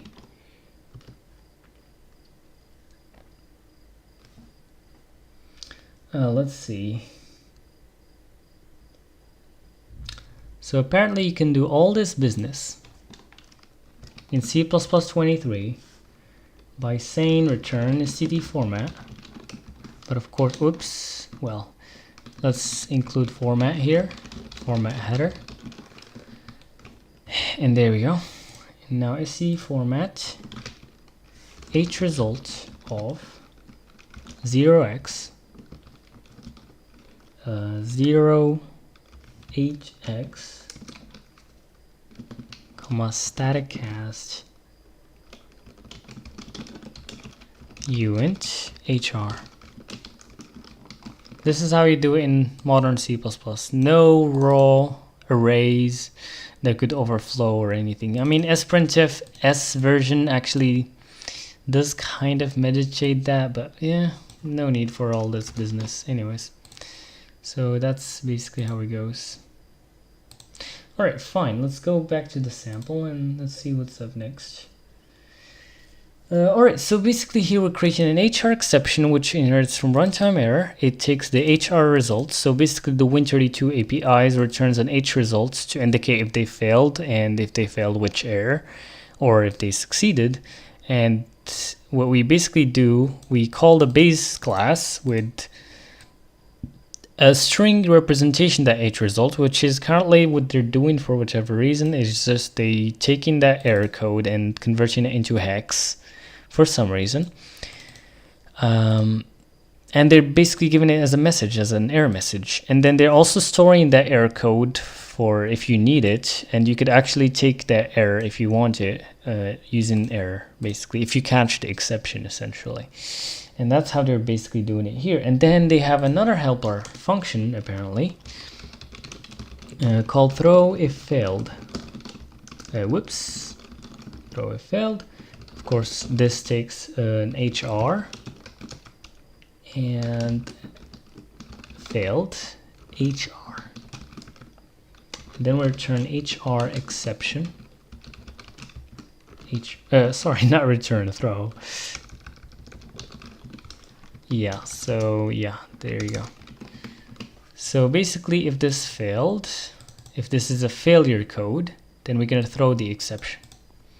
And that's basically it. Now, for every single function that returns an H result, instead of handling if and see what the error is and so on, what we could do is we could just say throw if failed.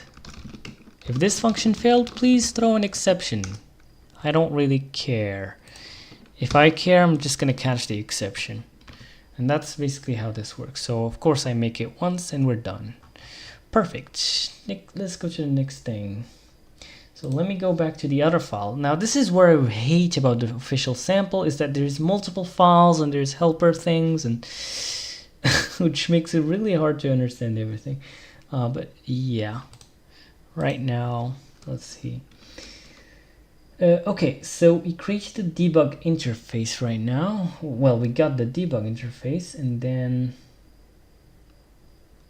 oh, well, I actually want to do some extra things in this case. We actually want to do something if the error code is something, so we shouldn't use this, but we're going to use this function later on for the other functions. But for this particular case, we actually want to check its code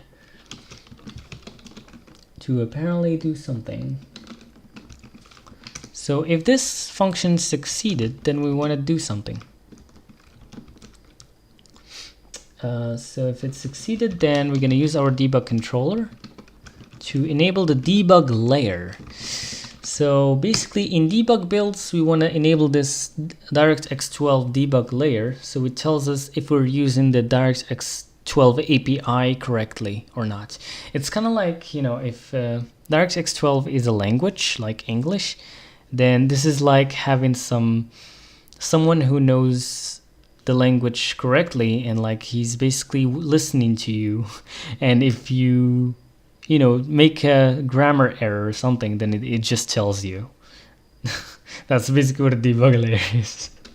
Right, so dxgi factory flags.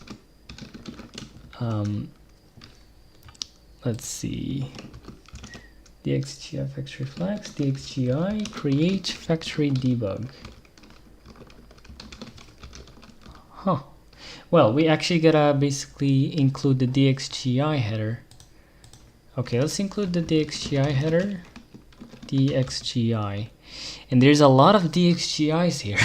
So basically each dxgi is for a particular version. And for now, just to make sure we don't do something weird, I'm just gonna check out the sample of which version it's using and use that for now. To make sure I don't mess up. So let's check the compiled header. Okay, so they're using the dxgi 1.6 version, which is pretty much the latest, right? Let me see. dxgi 1.6. Yep, it's pretty much the latest. Okay. All right, and now that would work, right? Yeah, this is good. So, and we just add these factory flags. Now let's go back to the other file again. Oh my god. Okay, so let's just define this flags first of all. dxgi factory flags is equal to 0. And what? Oh yeah, I had that typo there. Okay, so if we're in debug build and we successfully got a debug interface, then we're going to enable the debug layer, and then for the factory flags that we're going to create later on, we're going to add the dxgi create factory debug. That's basically what this code does. All right, cool. Now that we got that out of the way, we can actually create the factory. So the factory, if you're coming from Vulkan, then it's kind of like a Vulkan instance. So the factory is what you use to create all the DirectX objects. At least from what I understand so far, but we'll see together how that goes. So right now we need a comptr for the factory. Let's do that. So we need a comptr. We can of course make this a member thing. And honestly, I want to stick to Microsoft kind of conventions here instead of Google. So Google, basically the conventions is to use this. Why not? Let's adopt Microsoft ones because we're using Microsoft stuff. Why not? I don't care really. Okay, that's pretty much good. And yeah. Where's mdebug controller, by the way? Oh, well, yeah. There you go. And we just pass it here. And here. And yeah, that's basically it. Cool.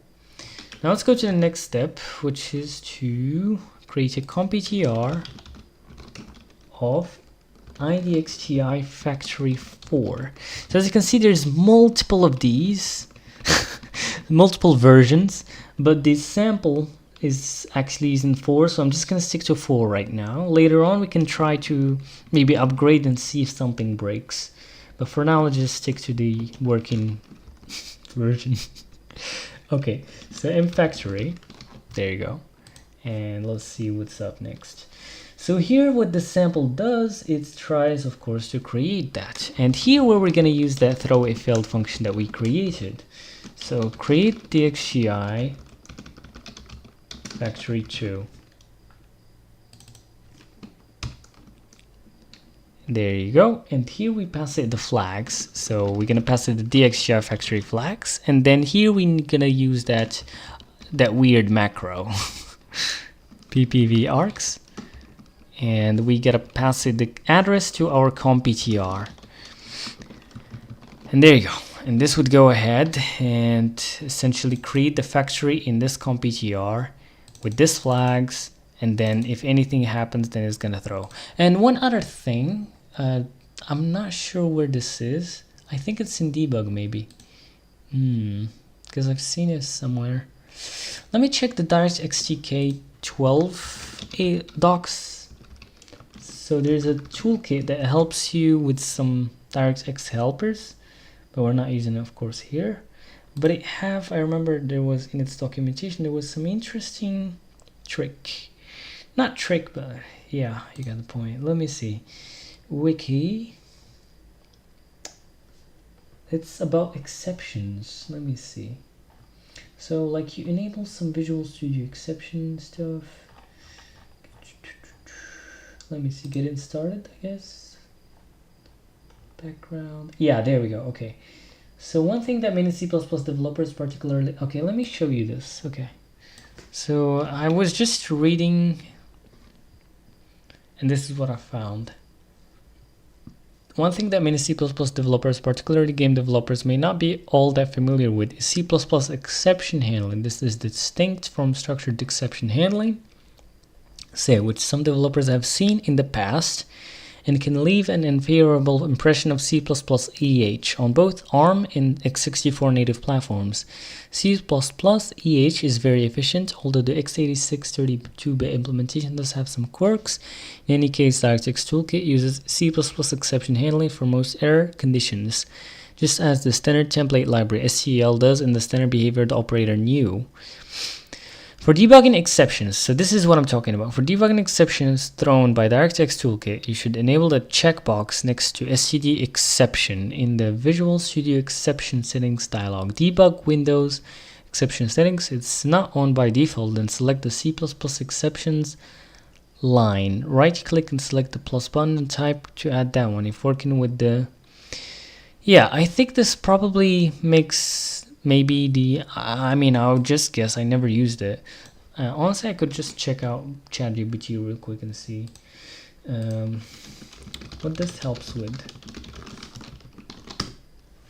Let's see. Is catching DirectX right when they are thrown instead of having a program? Yeah. So this is exactly what actually bugged me about C++ exceptions, is that they just crash your program and you have no clue where they happened and so on. And I guess apparently maybe this fix it. So yeah, many API calls aren't just wrong. So okay, let's try to enable these. Let's enable this, and that would like make my life way easier.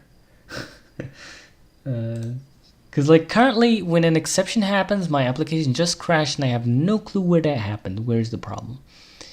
And okay, let's see. So debug Windows, and I have no clue why it's not on by default. I mean, let me ask ChatGPT why it's not on by default though. Let me see why it's not on by default.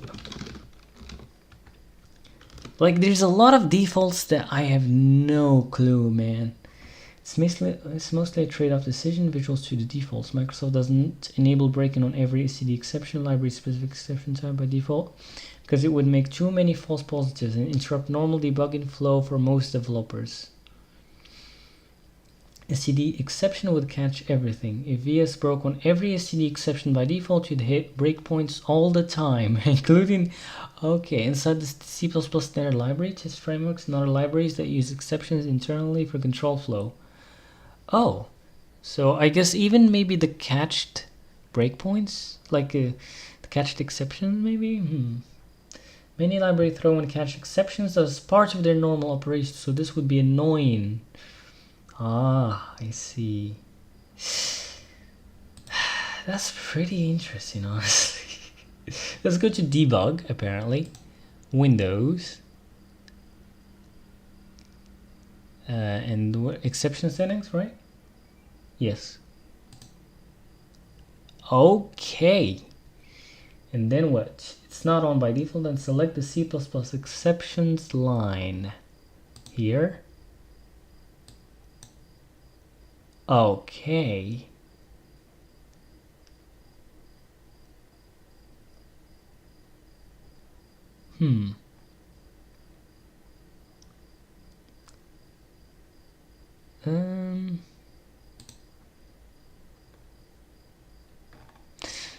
I don't know, like maybe I add this STD exception thing here, and then if there's any problem we would catch it.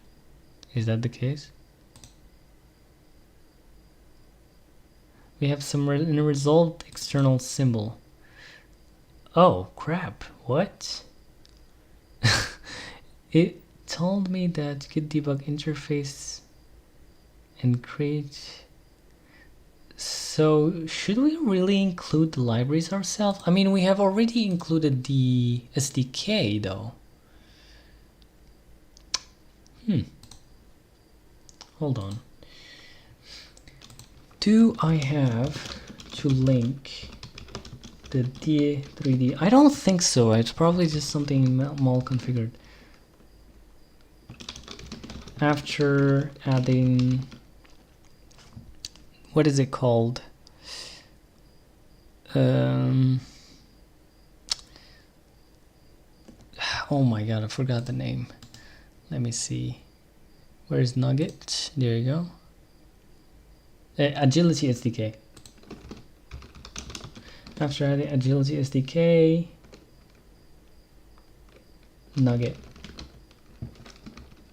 Because I'm getting external errors.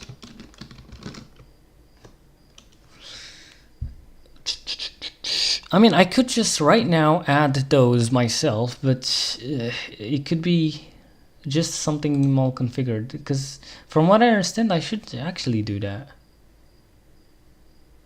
It should link the, I believe, the DLLs that comes with the Agility SDK. That's weird.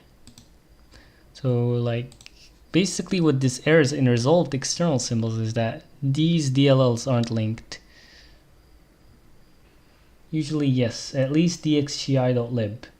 If you added the agility nugget, typically injects, okay. But it doesn't add dxgi.lib or any shader compiler libs you use. Missing those causes the classic unresolved. Okay. So this SDK apparently only includes the library, the DirectX 12 library, but it doesn't include dxgi, which you use for swap chain stuff and dxgi factory and so on. So I guess we're gonna do it. Okay. So linker, or is there some other? Confirm. Yeah, sure. Let's just do it here then.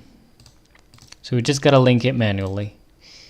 So basically, if we didn't have that SDK, what we would usually do, we would do this, right? And then we would do dxgi.lib, right? But here, this guy is already linked by the SDK, but this guy no. This guy we have to add it ourselves apparently. And let's do that. Okay, that works. So at least you remove the external error of this, but now we still got this guy here, get debug interface for some reason.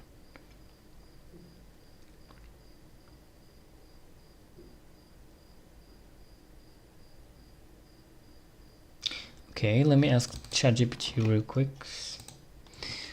How about this function?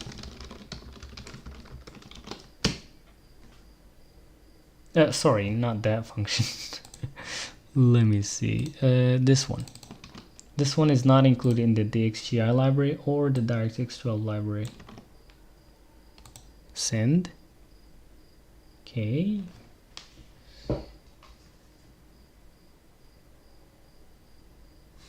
It's resolved from. So if you see. Oh, weird. So it said that it's actually from the D3D12 lib, which should be injected by that.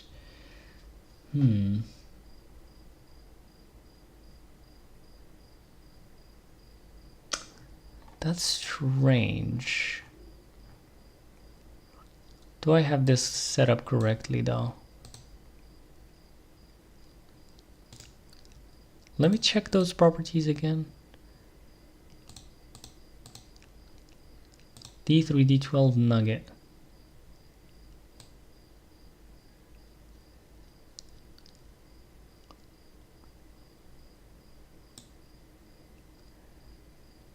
Disable debug layer copy. Let me do something interesting here. I'm just going to capture the screen here. Let me see if ChatGPT like see any problem with that.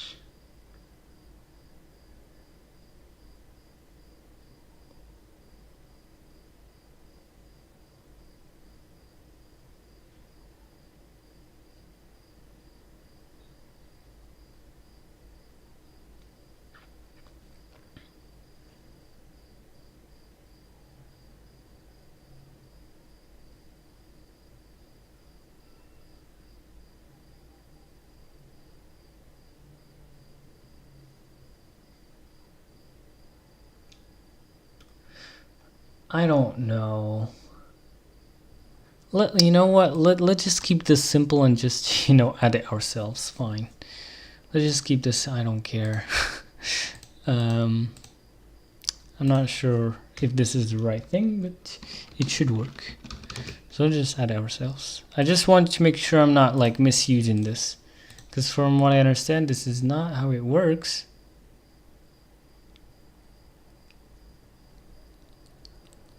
A what? Oh yeah. If M window. No, if not M window.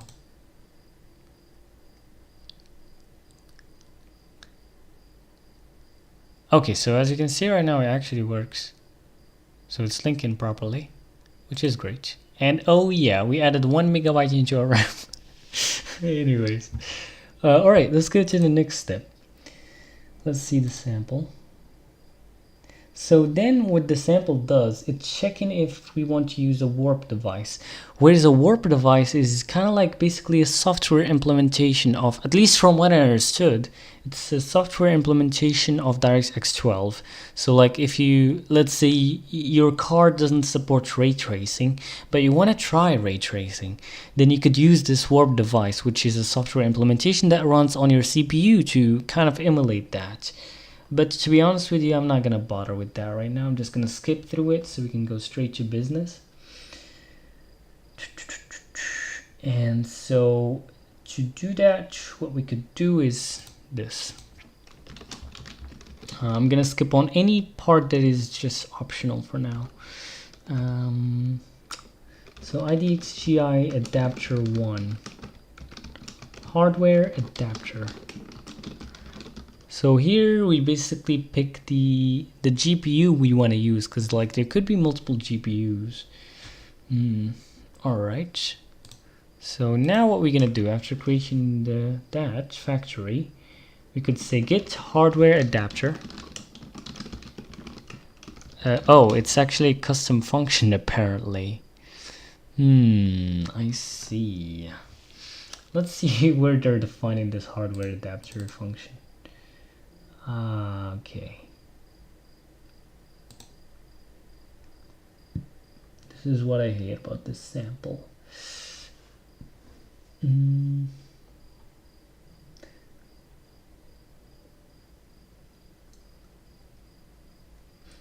Well, apparently I could just call direct D3D12 create device directly. Yeah, let's just do that instead of doing that business. So here in the sample, what it's basically doing is checking through all the adapters and making sure it's a hardware adapter, but I think it would just be fine like that. So check to see, so D3D12 create device. And here it needs the P adapter. Here it's using adapter.get.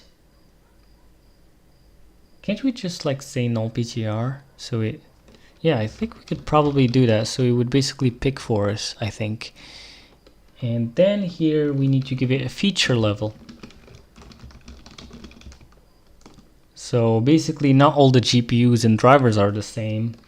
Some drivers only supports 11 feature and so on, but we're just gonna go with the one in the sample here. And here, yeah, let's just create the device directly here. So how are we gonna do this? So the sample is missing out with the adapters. I'm not gonna do that. I'm just gonna go directly into business here. So where is it? ID 3D12 device, I guess. Oh crap, which version it's using now? Right. Let's see where it's using this D3D12 create device. So it's called M device. Okay, let's see where this is defined. Oh, I think in the header. Oh my god, I hate this sample. It's like you have to constantly jump between files and between functions to see how things work. And that's really bad for a sample. I really hate it when they use helpers and they use multiple files and so on. Okay, let me see where's the M device here. Here we go. So ID 3D12 device. Okay, so they're just using that apparently. And this is the device. We don't have to mess with the adapters, I believe. We could just probably pass null PGR. Unless if I'm wrong, then we're gonna pay, but we'll see. So IID PPV args. Because even in Vulkan they do this, they start with missing out with weird crap like adapters and so on. We don't really need all that. Like at least from not from the get-go, I believe. Unless if DirectX 12 actually needs this directly, I don't think so. Hello Ren0, welcome to the live stream. I'm great, how about you? Alright. Did I miss some? Okay, yeah, I did. Let's see if we're actually making it or not. I'm just gonna make a breakpoint and see if we're actually successfully not throwing up to that point. And yes, we are. Perfect. So I think we are creating the device now, which is great. I mean, we could actually check it out here, really. Like if we say maybe, where is it? Yeah, here we go. Procrastinating my own little projects, better than that, great as well. Yeah, we all do that.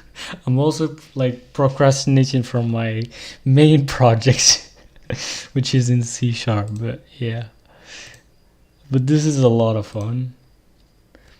So yeah, we're creating the device now. Great, perfect. Now let's go to the next step. Alright, let me jump back in the sample to another file again and see how that works. Oh my god. Please, if you're making a sample for tutorials, make one file. No crazy abstractions, only the stuff that is really needed. So it's really annoying and confusing.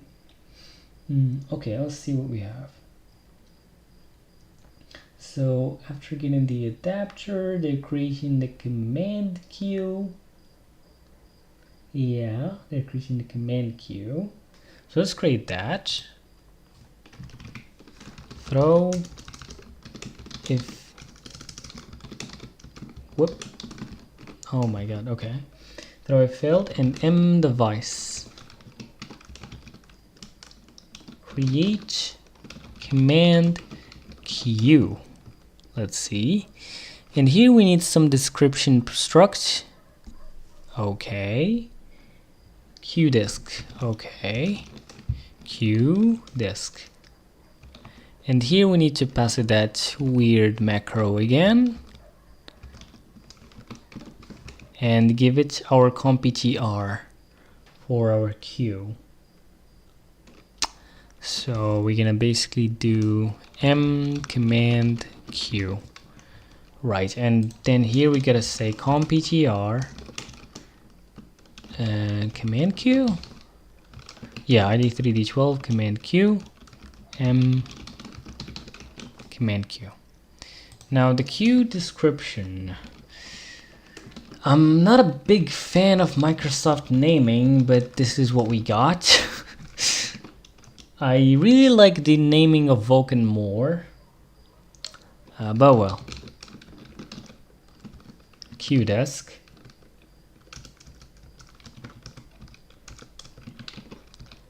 Microsoft employees just decided to make their own language for some reason. Flags is equal to d3d12. Command q flag none. Well, I think flag none is basically 0, so we don't really have to give it. Yes. So since it's 0, we're just gonna omit it. It's already 0 anyways, who cares? Then you also have type. And type is list type direct. Let's see if this is 0. Yes, it is also 0. So let's just omit that too. Who cares? Right, perfect. And that's how it goes. Really simple, concise code. Next up, describe and create the swap chain. Alright, sure. Let's create the swap chain. So for the swap chain, we do throw if failed again. And we say factory. We use this factory this time. And we create the swap chain. So we have actually a couple of things here. We have for HWND, for core window, for composition, blah, blah, blah. Core window is actually for UWP. And that's at least the one that I've noticed. But yeah, P device, swap chain disk, and PP swap chain. Okay, what they're passing here. First of all, they're passing the command queue. So the swap chain needs the queue so that it can force a flush on it. Okay. So m command q, and they're actually saying .get here, which basically gives them back a raw pointer to the comptr. Right, so and then what? So here we actually give it the swap chain description, right? Swap chain disk. Well, of course we gotta do a reference. And next up, ooh, this time we don't use that. Wait, what? Hold on, swap chain. Where is the swap chain defined? Let me see.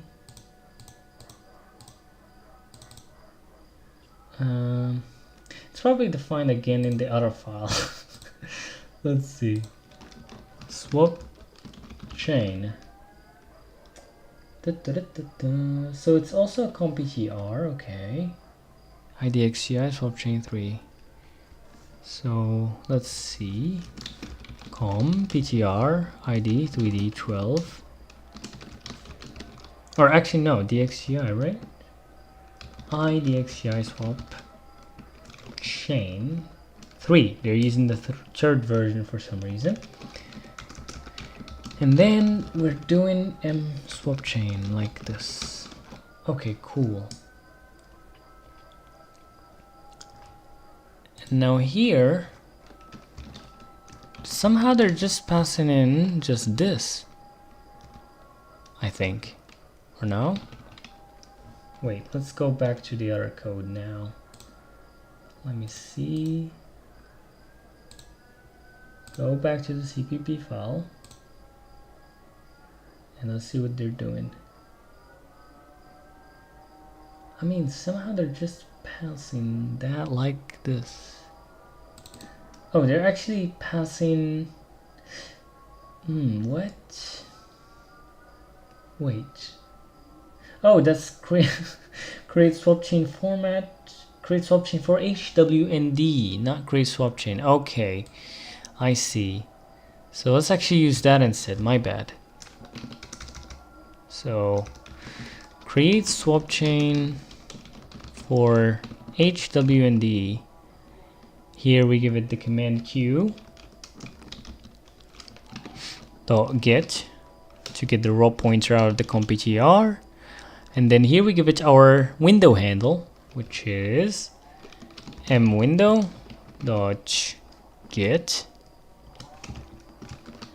and then pdisk dxgi swapchain description. Okay, so swap chain disk. Then here's swapchain full screen description, which they just pass in here. No PTR, because we don't care about full screen right now. And then restrict to output. They're also supposed to pass in no PTR for that. I'm not sure what's that, honestly.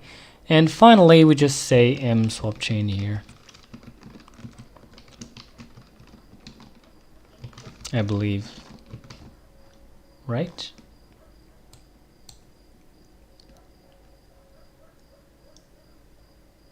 Oh, they're actually using swapchain 1 here, not 3. I'm not sure where did I see that 3 there. Yeah, it's very strange. Oh, actually they have 2 swapchains for some reason. Like in the member they have swapchain 3. Yeah, I'm not sure what they're gonna do exactly with. Oh, so then they're casting. I see. So actually in the member they have 3 there.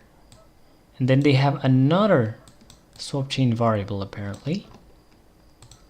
Here. Okay.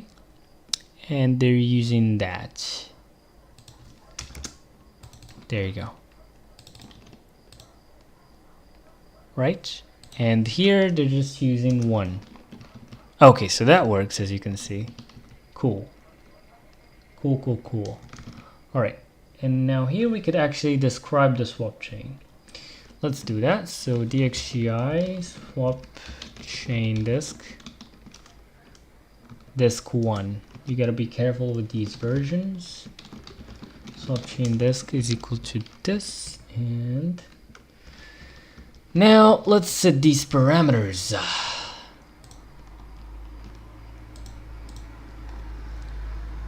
So this is the parameters we can set. I'm just gonna put them in front of me so we don't get those ordering problems again. Okay, so the first thing first is the width. So where are we gonna get the width?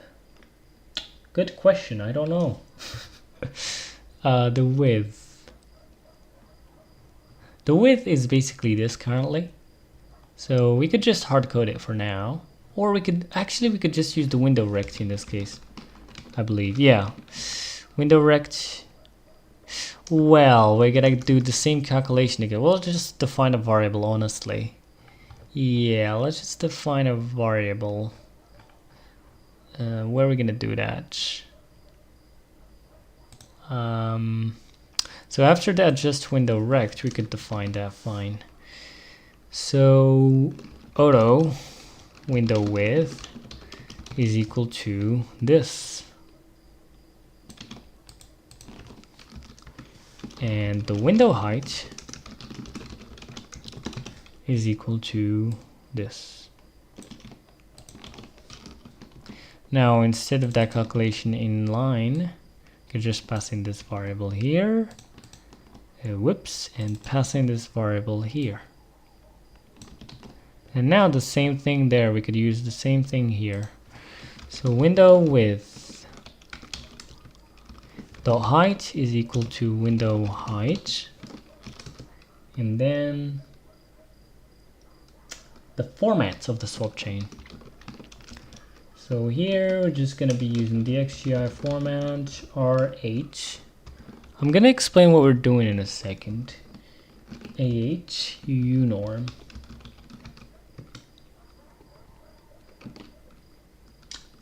The buffer usage. Whoops, this should be a comma. And then finally the buffer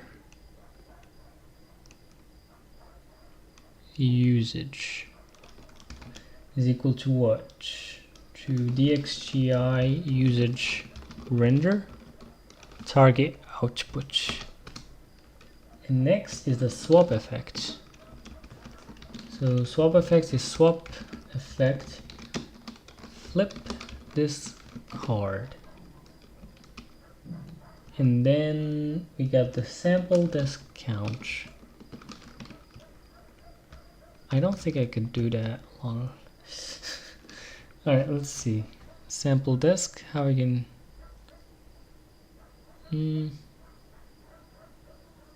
How do you set the count here? Let me see. So we have to create a dxgi sample disk. Or I think we could probably just do this though. No? So why it's complaining about this? Oh, because the sample disk is actually before the buffer usage. That's why. Let's swap the order. So before the buffer usage. Like the IDE should really do this itself. I don't know why they don't. But who cares anyways. So dot count 1. And that's basically how it's done. Now let's see. Of course this is not 0. This is not 0. And this is not 0, so we're gonna keep all this. There's also alpha mode if you're gonna deal with transparency. Stereo if you want to deal with VR and so on. But other than that, we're good. Okay, so let me try to explain what we've done so far. So here, if we are on debug, we create a debug interface so we can catch validation errors from DirectX 12. Then we create a dxgi factory, which will allow us to create other objects using the dxgi library, which actually is used through all others, even IDE 3D11 and all else. Now we created a D3D12 device, so DirectX 12 device with this feature level. And the adapter, I think here we just tell Windows to figure it out itself. To basically choose an adapter. Here in this sample, they're actually, you know, going through all the adapters and checking their features and so on, and, you know, selecting their one. We could do this later on, but right now I just skipped through it. And after that, we create a command queue. And the command queue is basically like, we just basically like submit commands to it for the GPU to execute. Essentially, that's what a command queue. Later on, you're gonna see later on like what it's actually about. Then we actually create a swap chain. So right now the thing is about DirectX 12, it doesn't care what your window is like or what kind of window you're using. Are you using Win32 window, or using UWP core window, or what exactly you're using for the window? It doesn't care.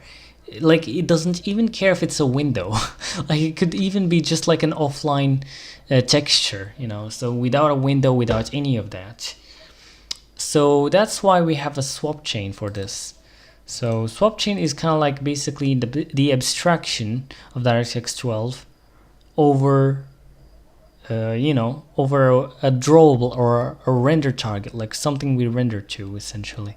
So here we're basically abstracting the window with the swap chain, right? And of course we're setting the width and the height because it doesn't know the width and the height of our window. And of course about the window, we're giving it the HWND, our window handle here. So there's multiple versions of these. Anyways, The other thing is that here we can actually set up the format of the swap chain. So you could basically choose any supported swap chain format. Like for example, if you want HDR, like if the display actually supports HDR, then there's some other formats that you could use for HDR, but right now we're just doing SDR, right? Just regular format thing, you know. Later on maybe we could check out HDR, though I don't have my HDR monitor, though there's some other things about HDR even in SDR monitors, but right now this is fine. This format is fine. It's basically like 8 bits for red, so basically 1 byte for red, 1 byte for green, 1 byte for blue, and 1 byte for alpha.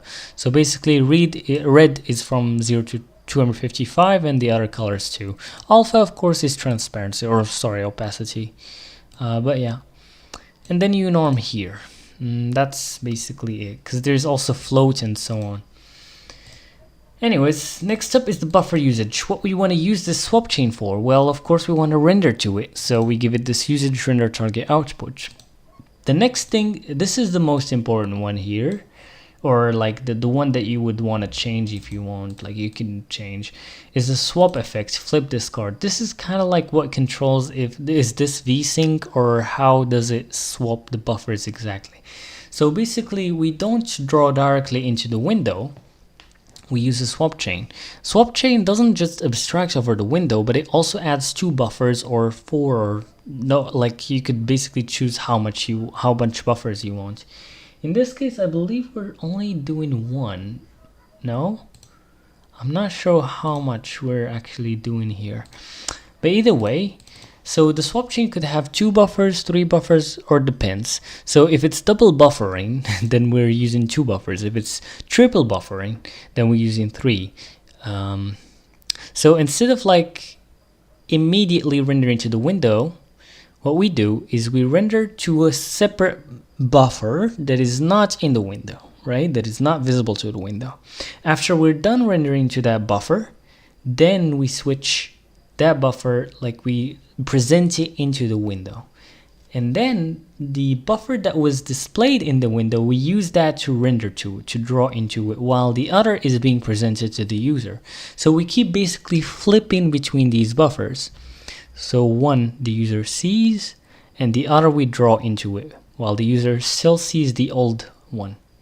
And that's basically what a swap chain is for. So you could, like, for basically the more buffers you add, the more the GPU could prepare more frames, you know, while the user is actually seeing another buffer. But the more latency, because now the user is seeing in the past, right? Because it's more buffers that the GPU prepared like in like an older time, essentially. So it's kind of like a trade-off between latency and performance. The more buffers you add, the more potential for performance, for more FPS, but the more latency, right? So input latency, for example, for competitive games, you actually want the lowest latency, right? But then if you do immediate, you get tearing. So since we're drawing directly to the window and you don't have extra buffers, then basically you see tearing, which is basically you're seeing that the GPU is drawing straight to your window, which sucks. But yeah, either way, that's basically what's happening here. And here we're creating the swap chain for HWND, and we're passing these things. All right, cool. Next up, let's see what we got next. The sample does not support full screen transitions. All right, next up, they're just calling some weird function here. Let's see, throwaway failed. Factory make, well, M factory make window association. Okay, here we got the window handle, mWindow dot get, and then the UNT flags. The UNT flags.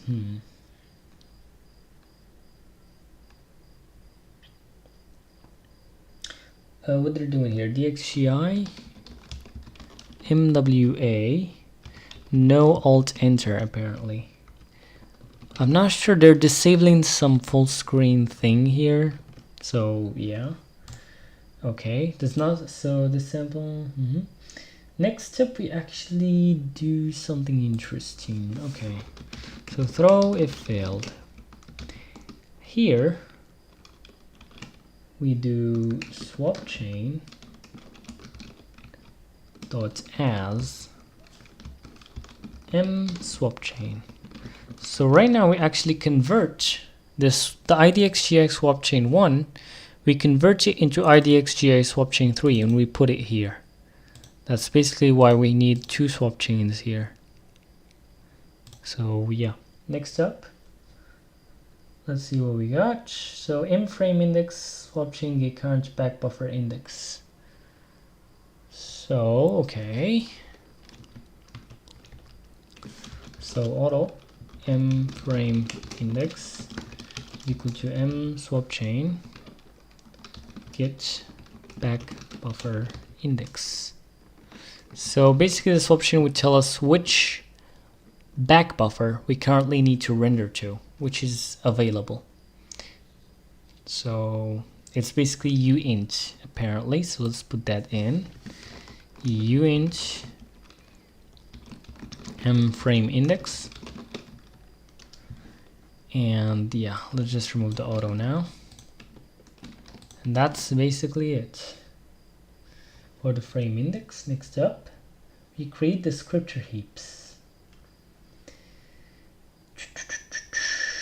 I would love if I can like avoid shaders in this video and buffers and heaps and so on if possible. I'm not sure, but like at least in Vulkan what I did is I kind of avoided that by just simply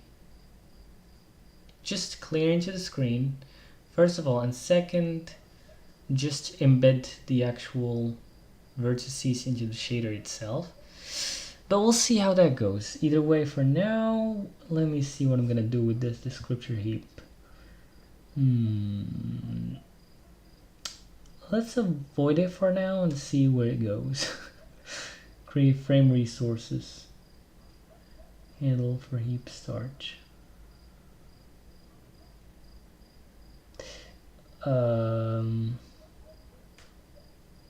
No, I think we probably need it.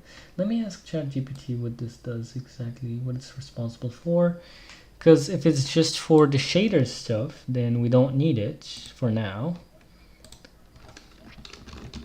Would this handle?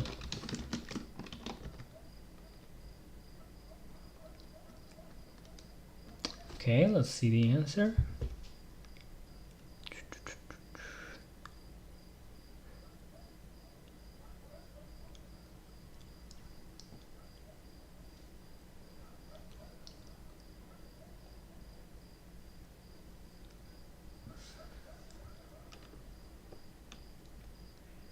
Oh no, it's actually for the swap chain.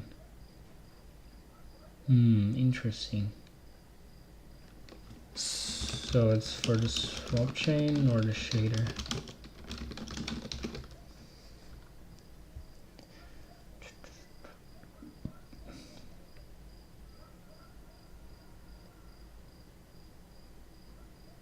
Oh yeah, so it's for the swap chain. So we basically need to tell the GPU. It's interesting. We tell the GPU that these are render targets, not for shaders.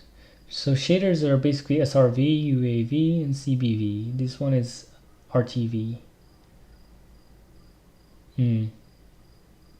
Makes sense.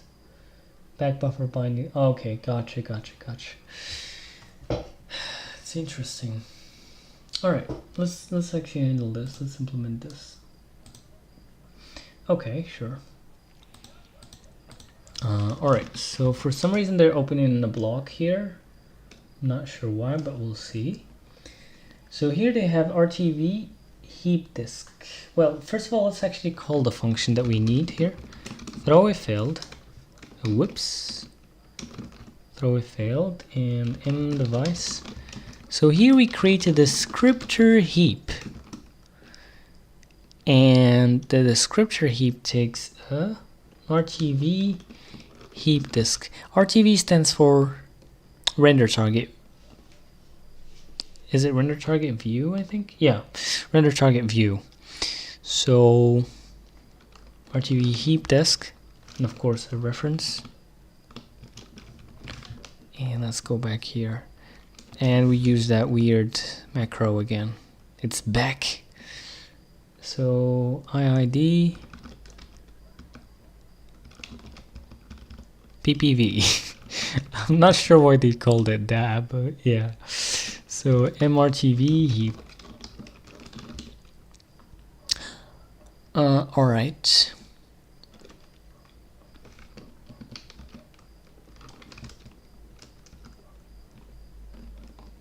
Okay, so something weird here. Well, first of all, let's just define this description. So descriptor heap disk, and this is our RTV heap description. And let's open that for initialization. Let's see what we got. So for the MRTV heap, I'm not sure what kind of, I mean, I would expect maybe comptr descriptor heap. Yeah, I guess. MRTV heap. Yeah, okay, cool. Alright, so after doing that, so what's next? So the number of descriptors is the frame count. Well, where did we get the frame count? I think they did it somewhere else. But let's see the other fields first, and then we can come back to the other one. So dot type is equal to heap type RTV. What's the value of this? It's 2. And then we got the flags, which is basically none. I'm just gonna make sure that they are 0 indeed, just to avoid any trouble. But if it's 0, you could just remove it. Wait, what? Oh, it's the wrong one. So the heap flag none. Let's see. Flag none. I guess this one. Is this 0? Yes, it is. Alright, fine. Great. As expected, I just wanted to make sure. Next up is the number of descriptors, and I'm not sure where they're getting this frame count from. Let's see. I need to scout the sample again where they're taking this frame count from. Let's see.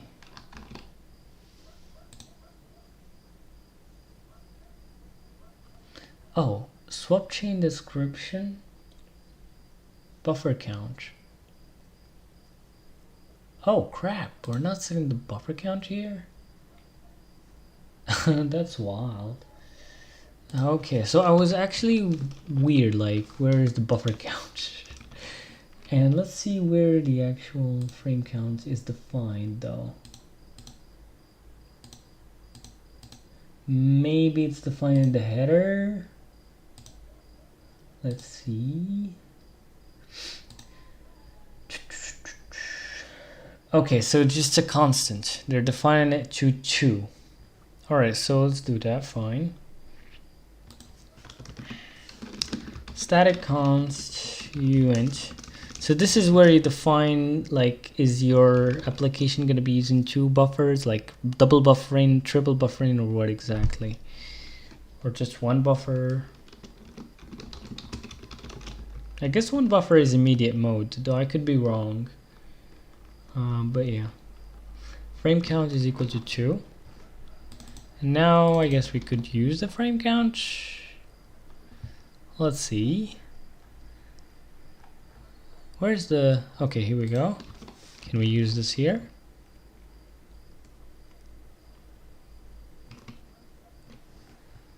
Okay, out of order. Oh, creek. Okay. Let's see where this is defined. It's defined after buffer usage. Okay.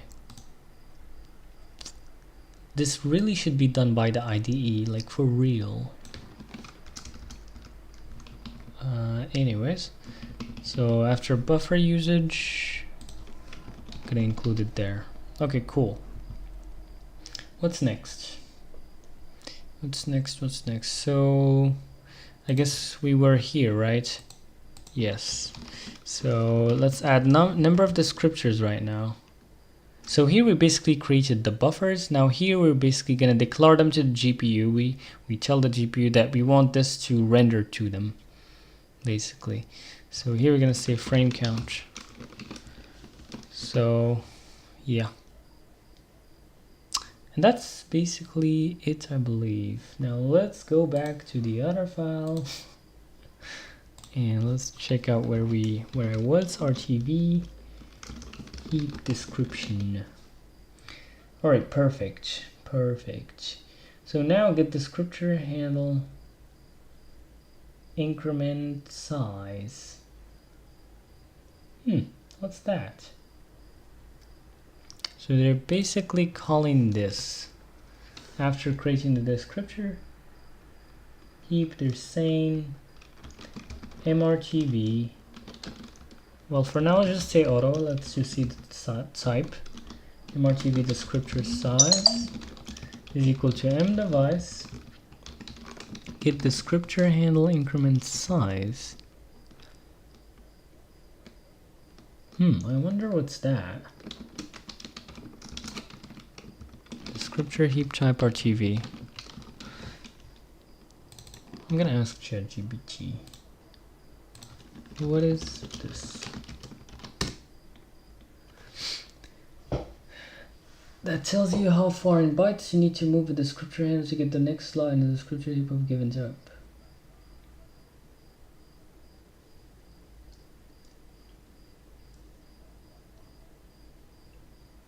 Okay, so it's kind of like alignment. So depending on the device, the GPU that we are in and the resource type, kind of like you have different alignment, like different bytes. So this is like the descriptor heap is kind of like basically like an array, and each resource of course is one element of the array, but each of them takes some number of bytes, but we don't know those number of bytes. They change from one device to another, and depending also on the resource type in the same device. So we basically take that using this function, and that's basically it. So let's store this. It's a uint apparently. mrtv descriptor size, and yeah, let's just set it, and there we go. Boom, done. All right, let's go back to the sample now. Let's see what we got next. Create the frame resources. So we get the CPU descriptor handle for heap start. And we created a render target for each frame. I see. So this is like Vulkan frame buffers. Okay. This is like Vulkan frame buffers. I see. Okay, sure. So here we're gonna be using like a helper that is inside of the DirectX 12 headers that they're included with the NuGet that we included, the agility SDK essentially. Though you could just pick them up yourself and just copy them if you're not using the agility SDK but yeah. So here's CPU descriptor handle. Well, for that I probably need to find the name again of that freaking header. Let's see, what is the name of that?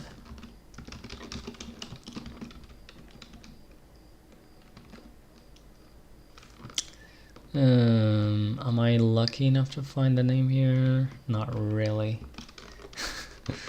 Let's find the header name. D3D12 helper header.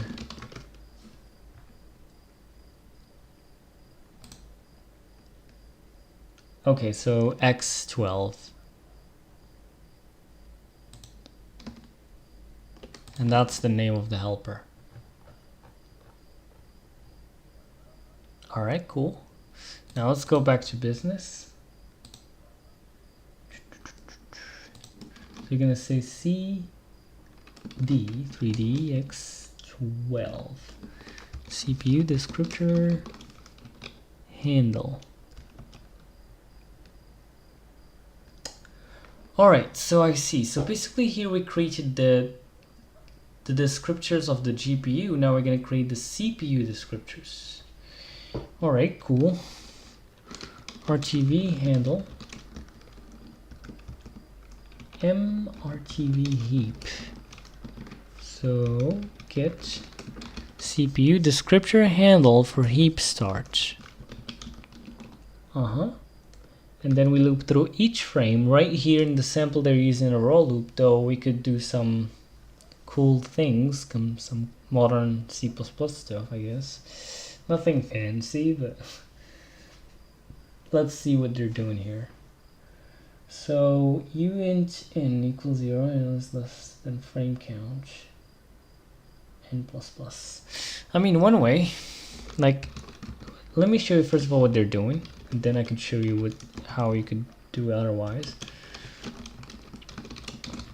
I mean, this is fine. This is fine. It's just that there's a more modern way, I guess. Yeah. So, like, you could basically say instead. Let me remember. I guess like this, and then you do. Yeah, I need views. I need ranges. Ranges. If you're coming from Rust, they're like iterators. In fact, when I knew about Rust, like C++ ranges, views, I was very happy because I was really loving the Rust iterators. Are smart pointers widely used by C++ programmers or rarely? Any serious C++ programmers use smart pointers. There's no way. If like the moment I see some C++ programmer using like raw with like doesn't use smart pointers, I know they're not very advanced. Like that's basically the case. Unless of course there's exceptions, like there's some cases where you want to, you know, allocate memory yourself. Other than that, yeah. If you guys have any questions, please let me know. Anyways, let's go to the next step. So ranges, yeah. So ranges are in C++20, I think, or I don't know. Either way. So once you define that, instead of doing this, now again, as I say, I'm just a purist. I like using iterators whenever I want, like where I can. Like I like using ranges everywhere. So this really doesn't matter. But here we go. So you just say std views iota, right? And then here you say 0u up to frame count. There you go. Should we use new for make unique for creating objects?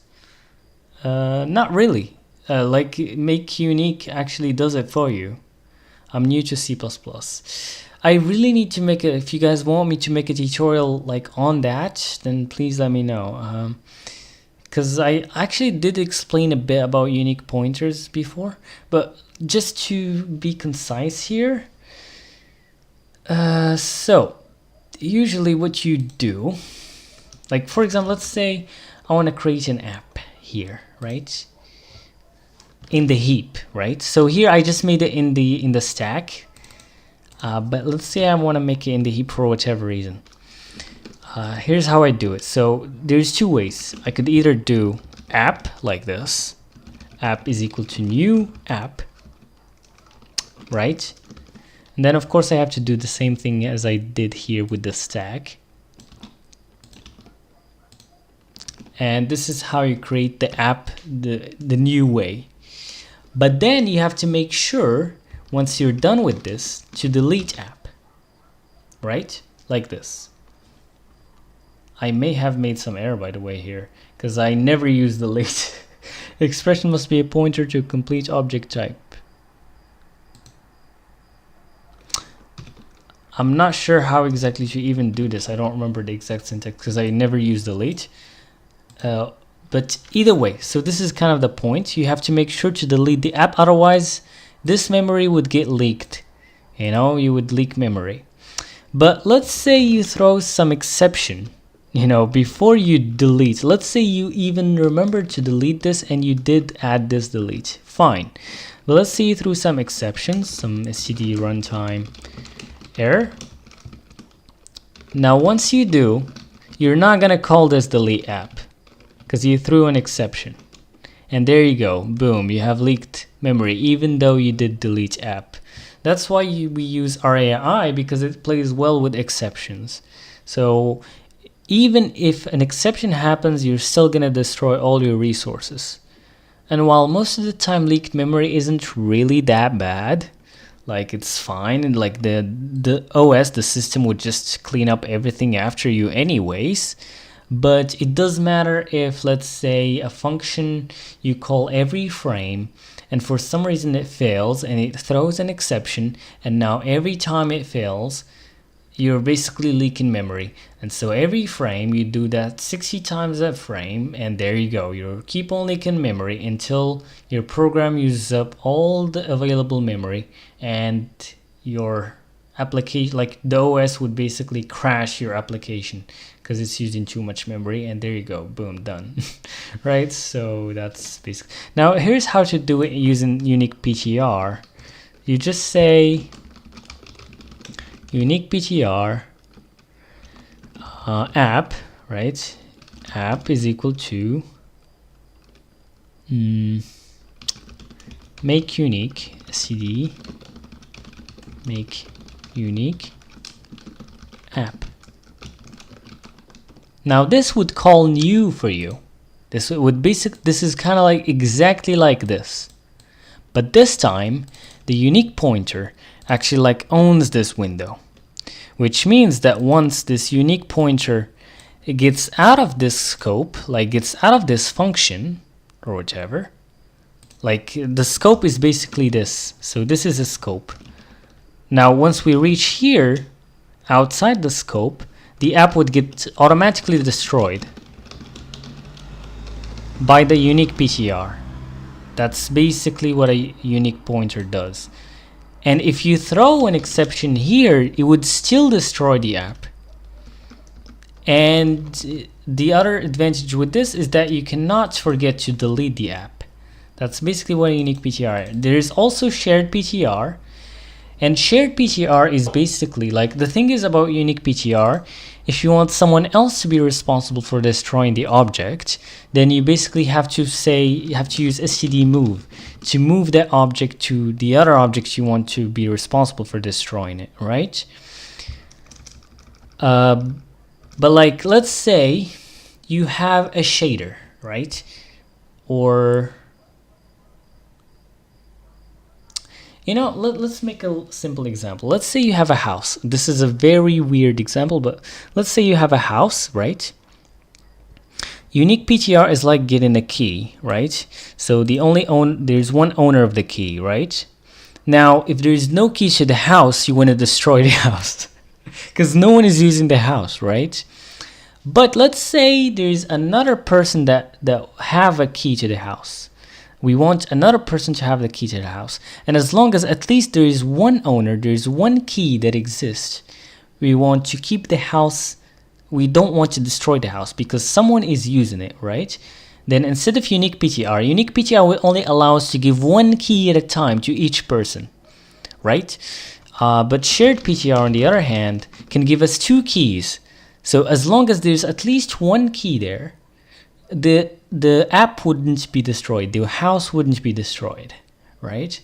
But like if both keys, or like all the keys that are given, destroyed, then well, there you go, the app would get destroyed then. And that's basically just a little small kind of intro for pointers, but I really didn't go in a lot of detail here. I just kind of giving you a little idea of what's up. But if you guys want me to make a tutorial about this, please let me know. But for now, let's go back into business.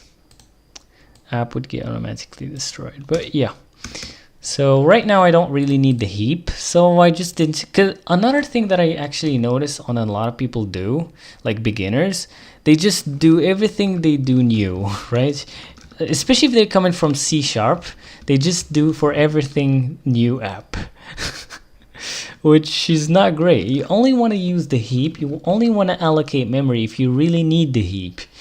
Here, for example, my app, I don't really need the heap, so I just put it into the stack. I don't really need to destroy it myself. It would just get destroyed by itself, and I don't allocate memory because allocating memory is very expensive. Because when you allocate memory, you tell the OS, please find some empty or available memory for me to allocate, to use, and then the OS should basically go ahead and find some memory for you, which takes a lot of time. So there you go. So that's basically it, right? Hopefully that makes sense. If you guys have any questions, please let me know.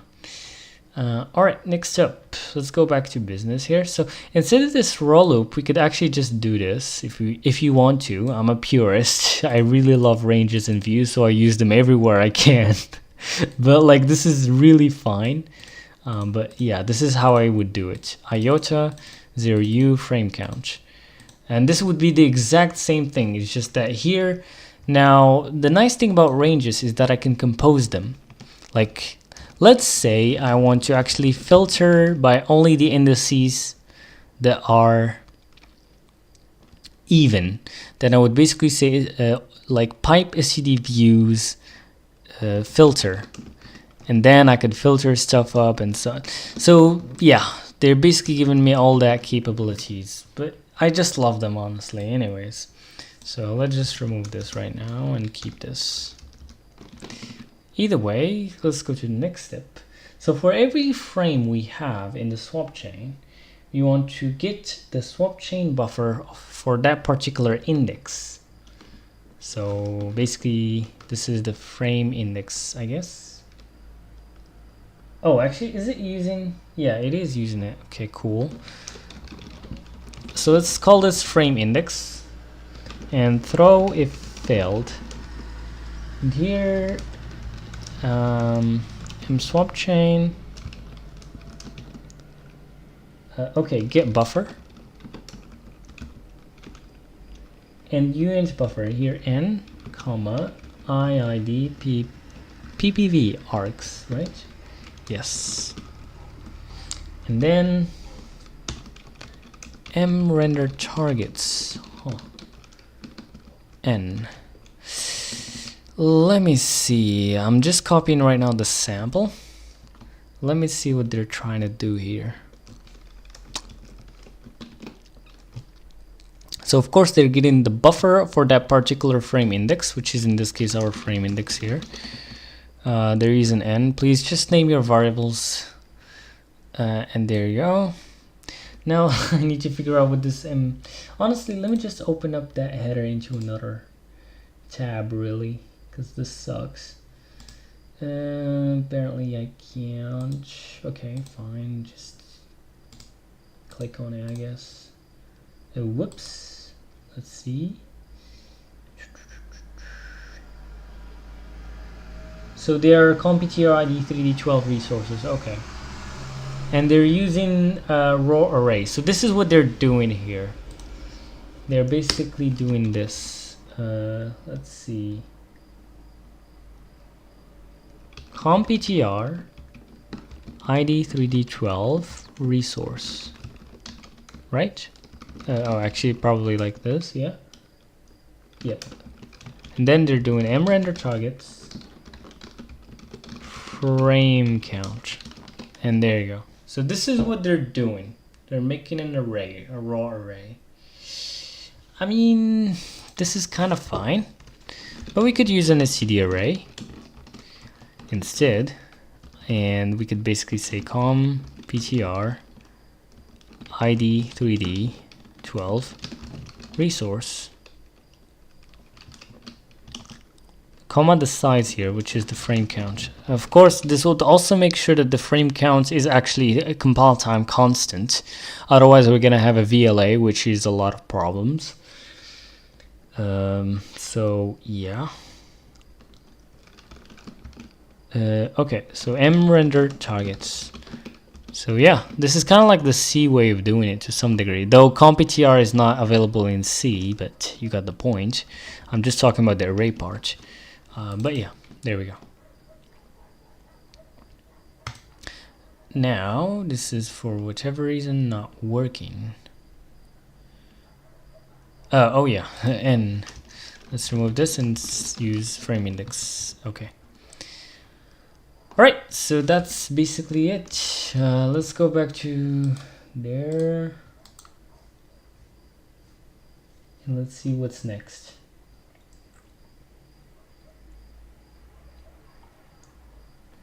So create frame resources, create render. Okay, so after we get the buffer, we can create a render target view for it, apparently.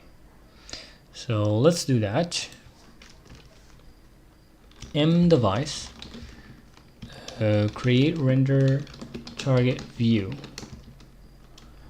Now ID 3D12 resource p resource. Okay. So mRender targets frame index dot get. So we get the raw pointer, not the actual comptr. And then null ptr. What is this? Null ptr for disk. Okay.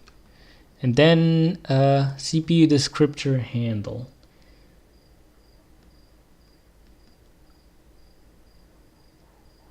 RTV handle.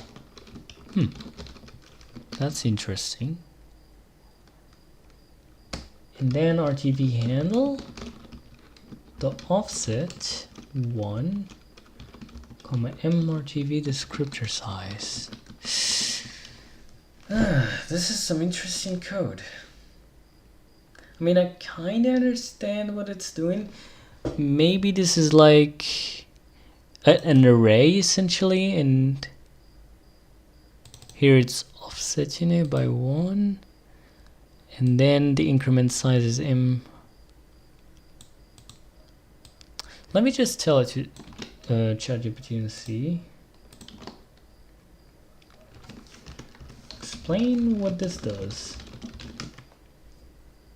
because the documentation is cursed. So at least the ChatGPT would read documentation for me and just give me the answer directly. So let's see. Okay, I'm gonna read it pretty quick. Grab.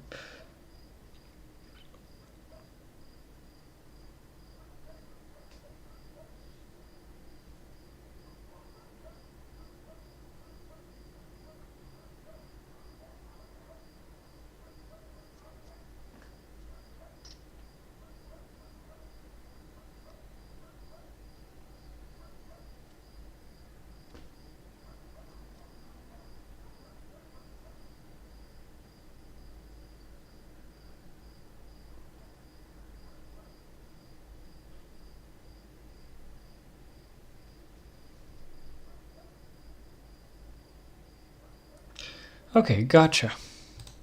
So this is kind of like a cursor, so it's kind of like a pointer, right? So you basically get the CPU descriptor handle for heap start. So you basically, it starts at the heap start, right? And every time you grab a swap chain buffer, and then you create a render target view inside of that kind of heap pointer. Right? After that, you advance that pointer here using offset. You advance by 1 descriptor, and here you tell it kind of like the bytes, you know, how much bytes to advance. Of course, times this 1. And that's basically it. Nothing fancy. Alright, cool. Let's go to the next part. Now, finally, we create a command allocator. And with that, we would be done, I guess, with, what is this called? So they call this function, they call it Lloyd pipeline, Lloyd the rendering pipeline dependencies. We're just done with the dependencies. So like the initial resources. Okay. So basically throw if failed, device create command allocator. And here the command list type. So D3D12 command list type direct. So there's multiple types of command lists apparently. So command list is essentially, instead of sending one command after the other to the GPU, which is like a lot, like very costly, because like imagine you have two cities, right? You have CDA and CDB, and you want to like, you have some boxes to essentially deliver between these cities. Would you send one box after the other, or would you like pack as much boxes as possible into every truck and then send them from city to another? Which one you would choose? So this is exactly what we're doing here. So like there's a big distance between the GPU, VRAM, or like the GPU in general, and the RAM, the system memory, right? So instead of sending from that location to the other location one command after the other, we send all of them in one batch, in one command list. And the thing is, command list, there's multiple versions of them. It's like you have multiple boxes. You know, you have some boxes that is shipped by through, you know, boats or like ships, and then you have some boxes that are shipped with you know, trucks and so on. So those are like your queues, kind of like each queue is capable of something different, of shipping something different, right? You have one for compute work, for shipping compute stuff like boxes, and then copy for copying data, and then direct video decode, video encode. This is hardware video encoding and decoding, and yeah. So right now we're just gonna go with command list type direct. Next up, we're gonna say IED PPVArgs. I can never remember this name. M command allocator. Like really, Microsoft have like I'm not sure who like invents these names, honestly. Anyways, they probably have one guy whose only job is to just invent these weird names. Anyways, let's see.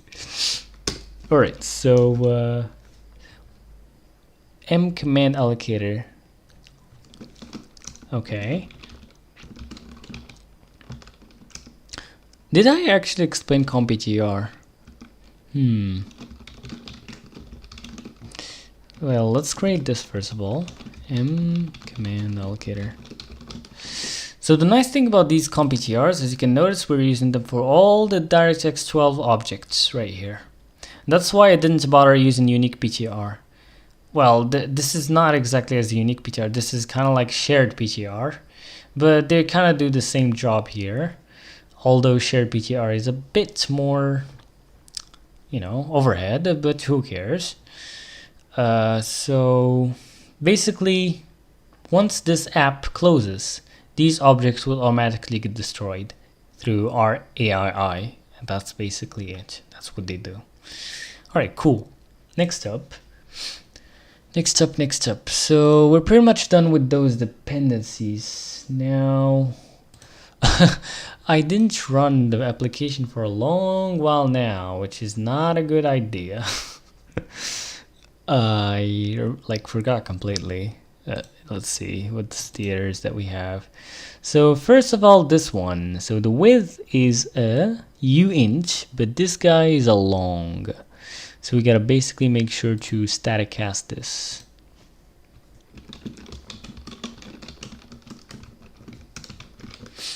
And we could basically convert this into a uint. We gotta do the same exact thing for the window height. And there you go. And this should work now.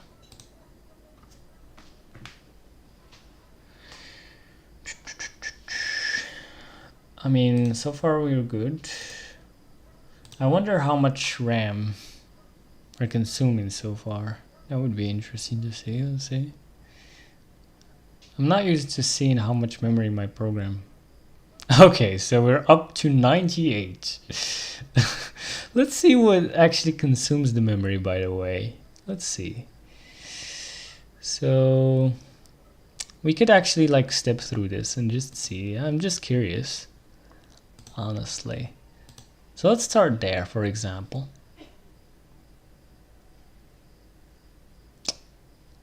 And yeah, let's just step over right. Oh, what the heck? We're already in 100? No way. Oh no, it's actually 2. And look at that. It actually shows me. So far we're just in 2 megabytes. Now we're up to 8. Actually 66 here. We created the device. Yeah. We're up to 66. And then here we're up to 99. Okay. Next up. 97.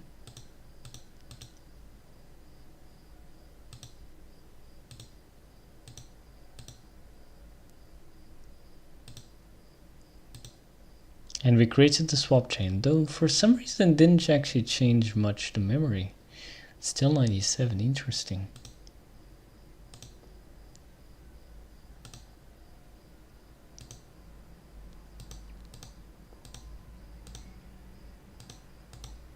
$98.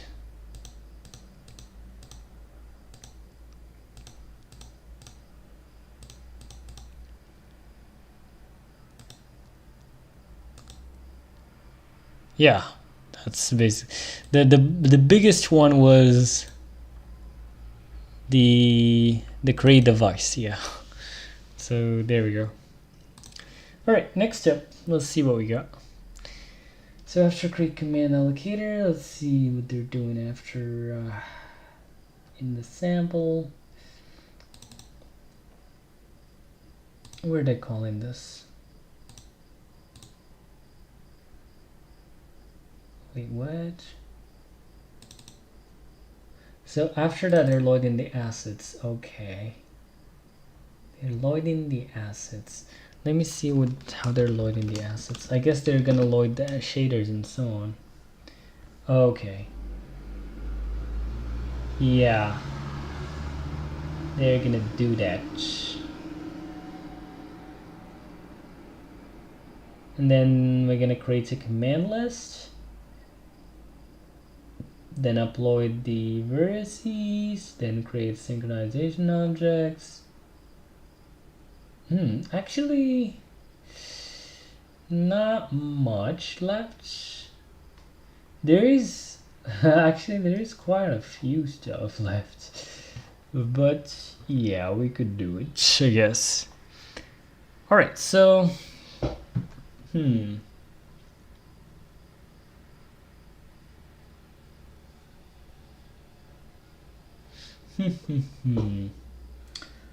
So here you compound the shaders.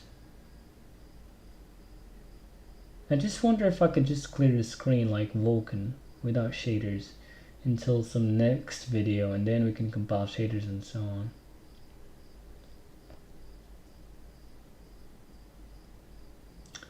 Create the vertex buffer size, create command resource, vertex buffer map.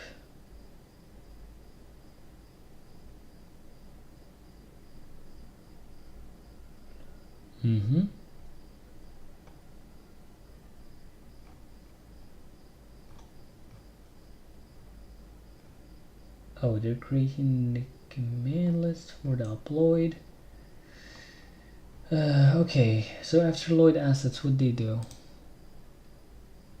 So that's basically the onInit stuff. Where this is getting called though, I'm not sure where. But I would guess right now we could just start rendering without the assets for now, if possible. Yeah, let's just try that, honestly.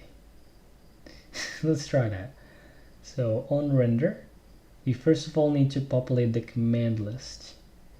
So let's see how we can populate a command list. Well, here we have an m command allocator reset.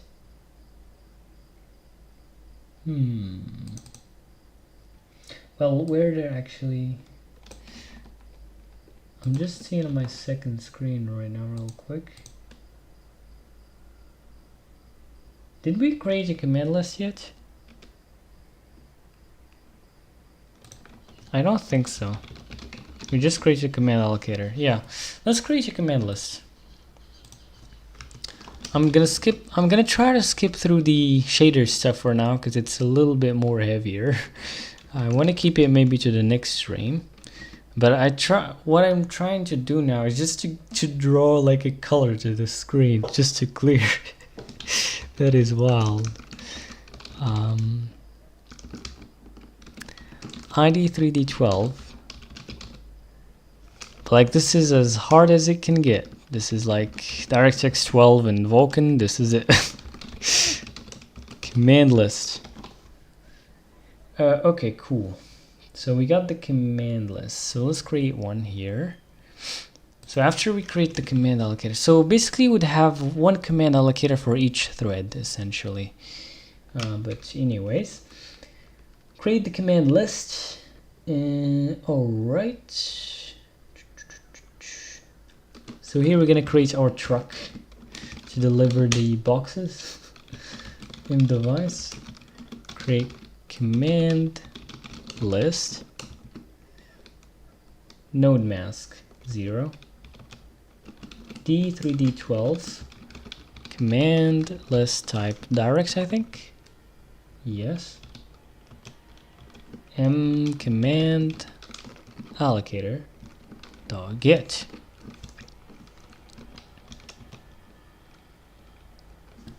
And oh, what? M pipeline state dot get.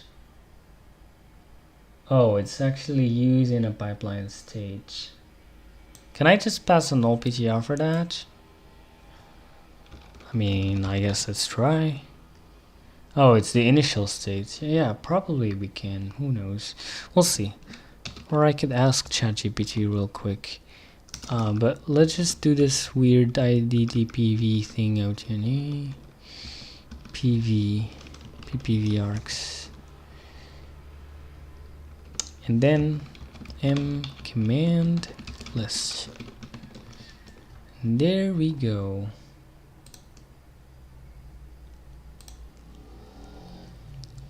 All right. Let me make sure that this is actually possible through ChatGPT because we're not doing exactly what this sample is doing. So yeah, let's see if this is okay or not. I mean, from my logic, this is okay from Vulkan, but who knows? Is this okay? I wanna create shaders and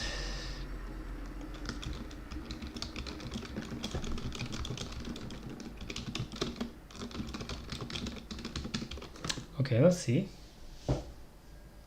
Yep, it told me that it's perfectly fine for just clearing the screen.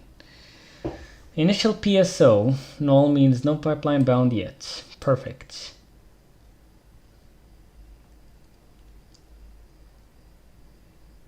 Okay, cool. I just won't be able to draw, which is fine because I'm not gonna draw. Yeah, there is a command called ClearRenderTargetView. Works fine without one. Okay, perfect. That's exactly what I want. Alright, so we can. We don't need shaders just yet. So that's great, which means we can get at least a cleared window today. Hopefully.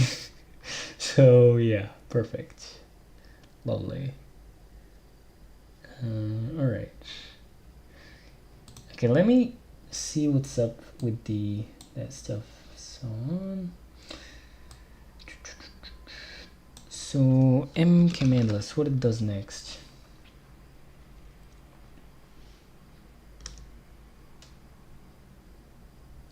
So populate command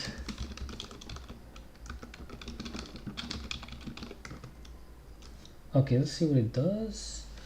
Throw, failed reset. So we set the necessary state. Do we really need that? Let me see.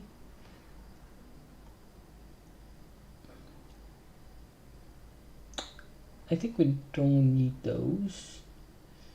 We just need to transition the render target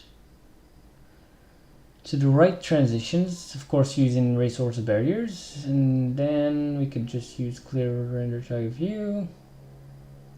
Okay, so let's do that. But of course this one though, we're gonna do it in the paint function, which is like the render function here. So let's see what we're gonna do here. First thing first, we reset the allocator and the list. Okay, so throw, we failed, m command allocator, reset. Throw, it failed, m command list. Oh, damn, no. Wait, what? I don't think I can only release, but no. I think ChatGPT is tripping here. Yeah, it's tripping. There's no reset here. Let me check the sample real quick, make sure there's nothing like that. I think in the sample they did something like close, maybe. No? Well, yeah, let's see what done. Yeah, in the sample they just did m command list. Actually, they did say reset. What the heck? Wait. Why I'm not getting it though? Command lists have close, not reset. But in the sample they're doing that. This is the code of the sample. Let me show you. Wait.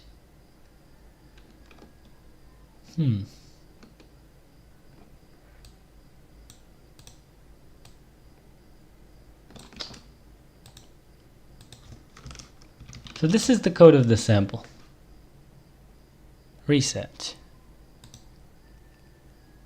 What? But there's no reset here. There's only release. There's no close either. Why? Maybe I'm not picking the right command list. Is that the case? Let me make sure the m command list is right here. Can't see the sample. Okay, here's the sample. It's the official one. Though they're actually setting the drawing stage, which I'm not doing for now, because it's too much for now. I just want to clear the screen.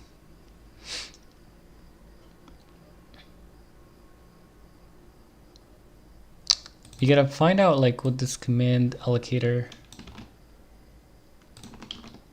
is, which type.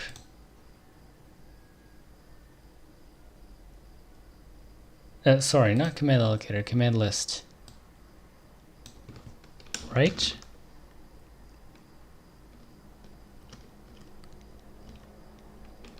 Huh. Let's go to the header file and check out this. ID3D12 graphics. Oh, graphics command list. Yeah. Graphics command list. Alright, let's take this back here. Let's continue. So apparently they have that. Okay, sure. But what this for? Weird. Either way, let's just say graphics command list and see what's gonna happen here.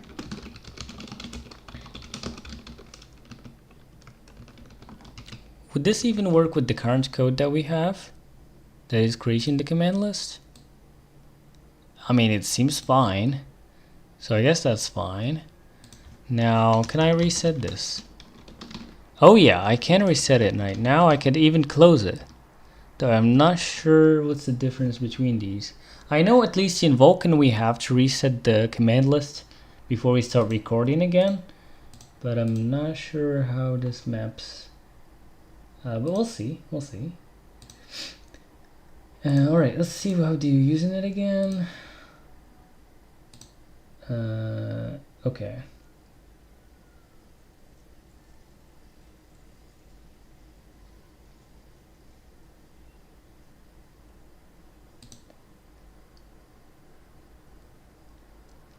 Or I could just go ChatGPT right now. Okay, cool. Let's see what we got. So the command allocator reset, and then the command list reset.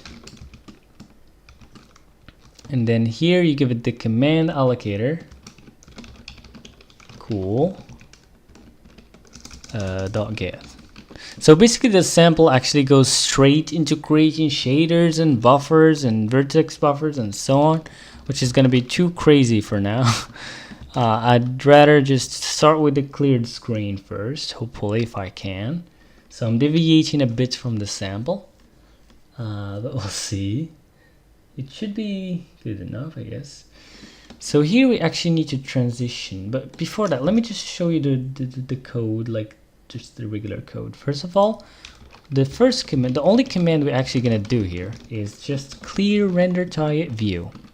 That's the only command we're gonna call here. And we're gonna give it the RTV handle. But how are we gonna get the RTV handle? That's the question.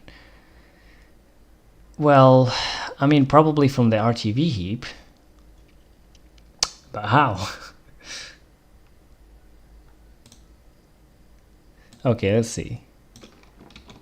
Let me ask ChatGPT here. How can I get the RTV handle from the swap chain RTV heap?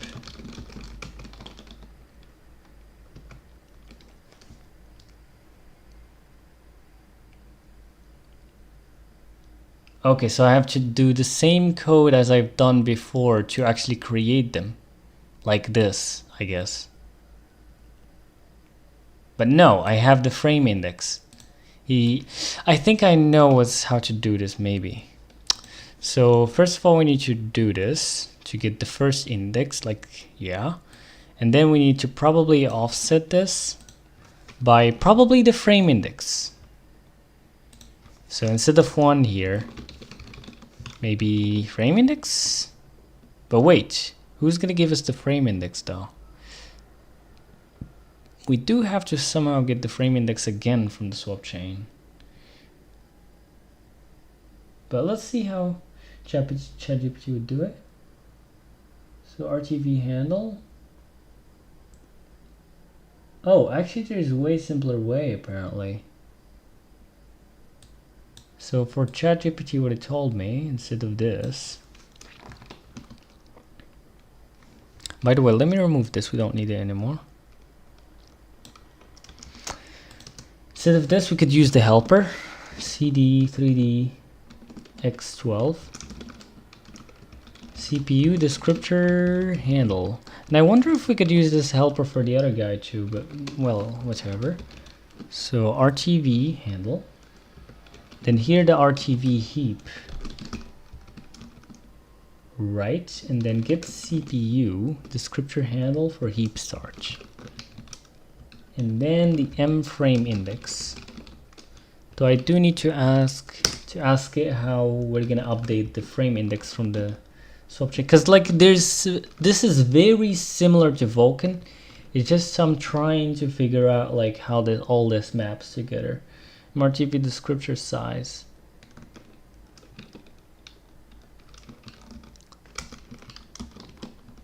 Though in Vulkan we have an extension called dynamic rendering, which we basically don't actually create the frame buffers, we just draw directly into the textures of the swap chain.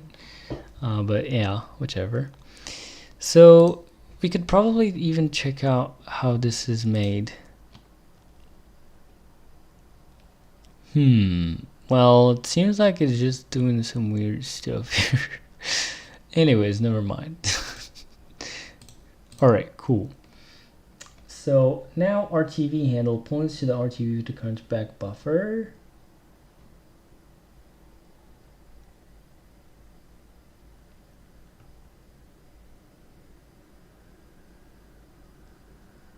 Okay, so we got the RTV handle, great. Perfect. Now let's use them here to clear the swap chain. And here the color RGBA float.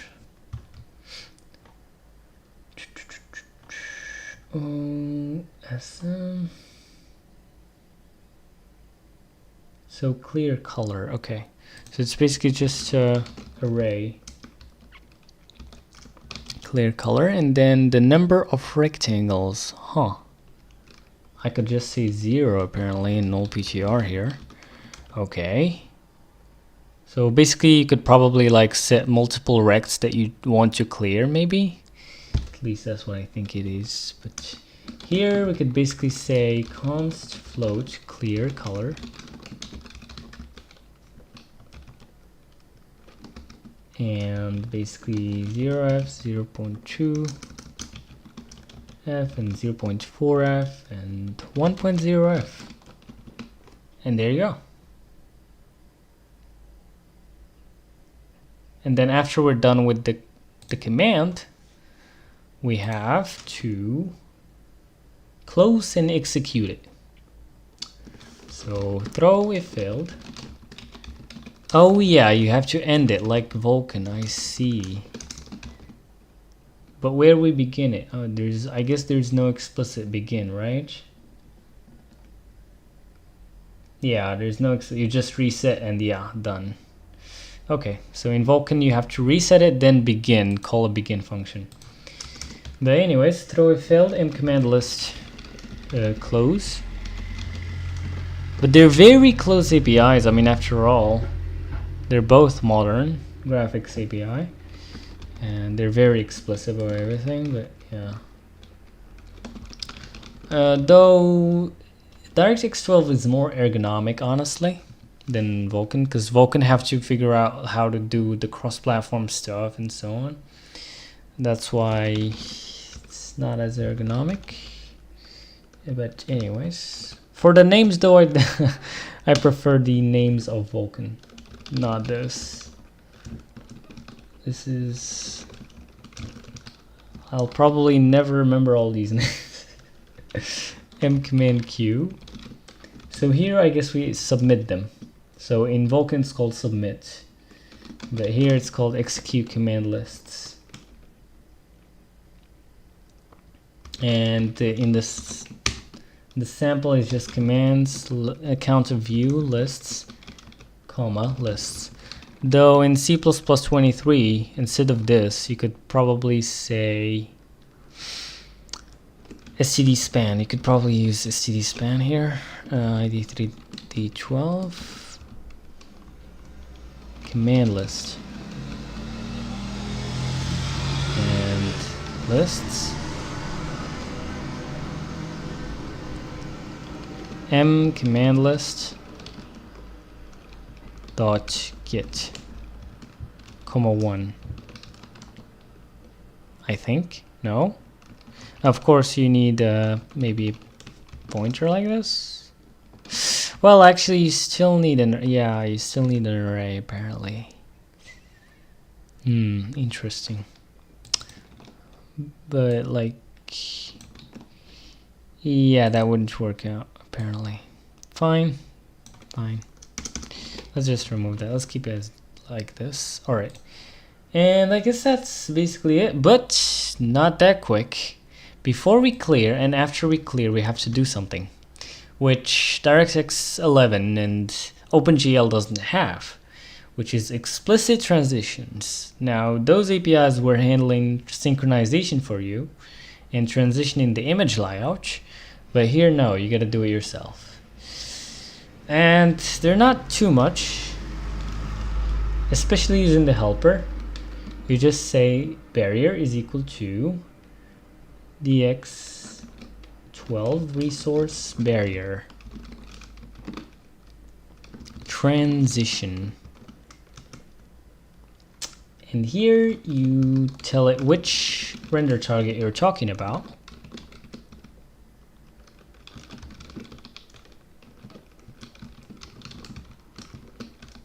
And then the resource state that you're starting with,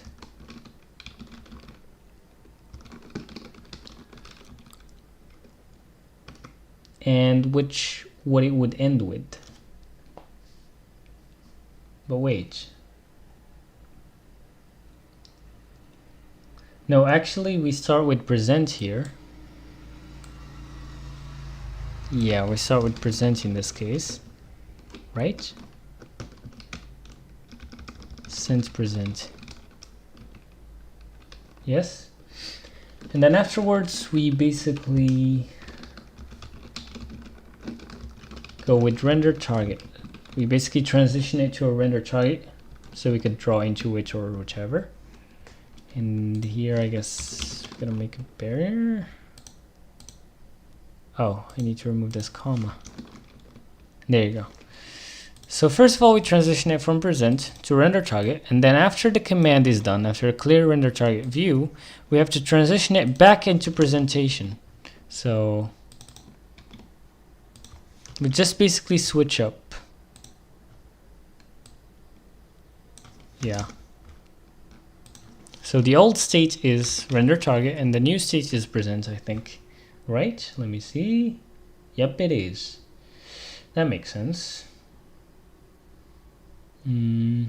Honestly, the DirectX 12 synchronization seems way more logical than Vulkan. Vulkan, like, synchronization is messed up. But yeah. I think that's basically it. But I'm pretty sure I need to get the frame index somewhere, because right now we're only getting it once here.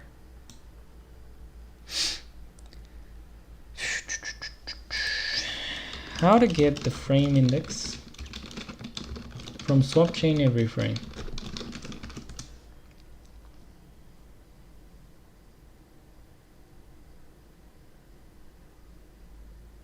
After present. Well, what the heck? Where's present? Oh yeah, there is a present call, I forgot. Or before recording new commands to know which back buffer to use. Alright, so basically before we record the commands, we could say that the frame index is equal to m swap chain. So we basically tell it to give us which back buffer we need to render to this time, this frame. And of course, after we execute the command list, I think we need to present the swap chain. There you go. Though let me see how they're using this present function. Let's check out the sample. 1-0 for some reason. Let's see what's that.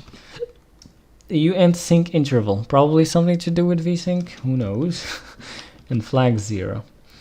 And throwaway failed.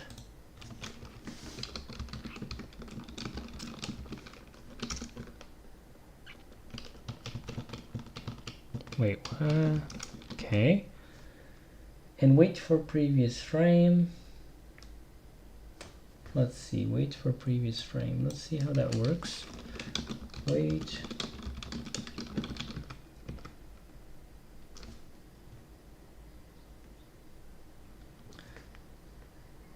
And then we need a fence here.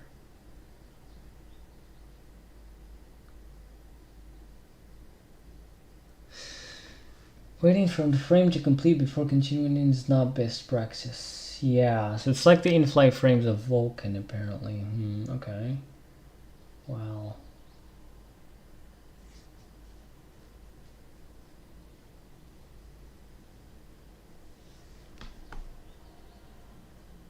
So const fence is equal to m fence value. But where they're getting this fence value? Wait a second.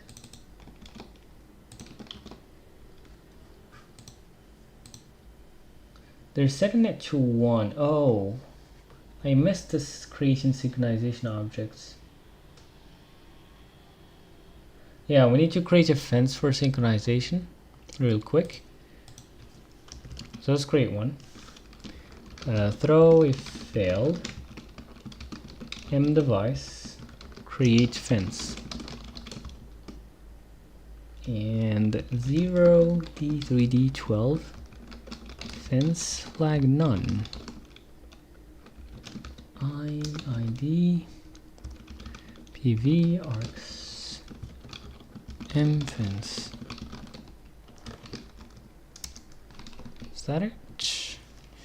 And then we make a fence, of course. id 3d12 fence m fence. Though this should actually go to, this is kind of more natural with the, after the command list. Oh yeah, which is right, correct, fine. Fine. So is this good now? Cool. So we created the fence and then we set the fence value to 1.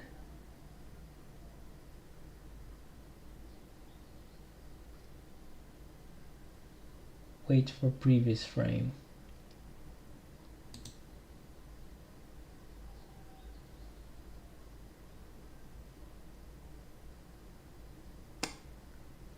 Kind of confused there, but I think maybe this is timeline semaphores in terms of Vulkan. I never used them though, but let's see. So basically this is mFence value. And well, we could start equal to 0. And so basically after present, we say const uint64 fence is equal to the mFence value. So we get the current mFence value, I guess. Then we basically say mcommand q signal mFence.get comma fence. Oh yeah, so the mFence value here, well actually fence, yeah. And after that we basically increment the mFence value. And now we wait until the previous frame is finished. So if mFence a completed value less than fence. Oh yeah, they're definitely timeline semaphores, I think. Not semaphore, fence, sorry. Okay, complete value. The swap chain synchronization and creation is way worse in Vulkan because like it's cross-platform. Here it's actually seems way easier and way more coherent. But yeah, throw it failed. In fact, in Vulkan it doesn't even signal a fence for, I don't know. Let me not talk too much about things I don't know much about. Anyways, mFence event. Wait, what? Event? So, and wait for single object mFence event. So we have to also make this weird mFence event thing. Wait for single object mFence event infinite. That's probably the timeout. We're setting to infinite. And oh, this is where they're setting the frame index. Okay. mSwapChain. So get current chain buffer back. Okay, cool. We could just remove this now. We're just following this sample presentation. Cool. Fence value. Now let's see how I can create this fence event. Sorry, fence event, and we should be done, I think.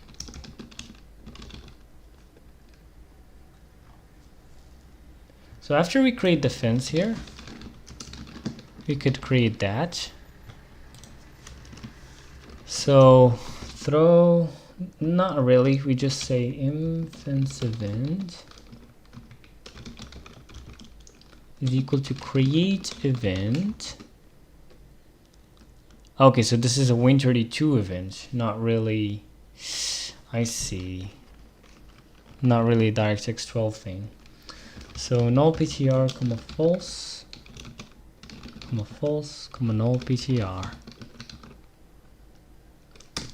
Now if mfence event doesn't exist, equal to null ptr, then throw a failed. Yeah, we could just do that thing that we've done earlier for Win32 APIs, which is this.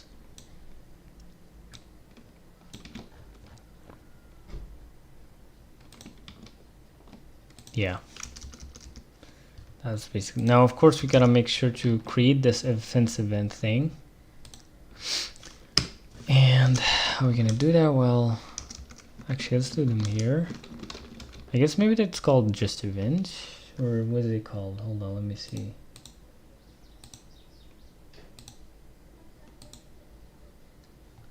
Yeah, well, I gotta look up the header now. Damn.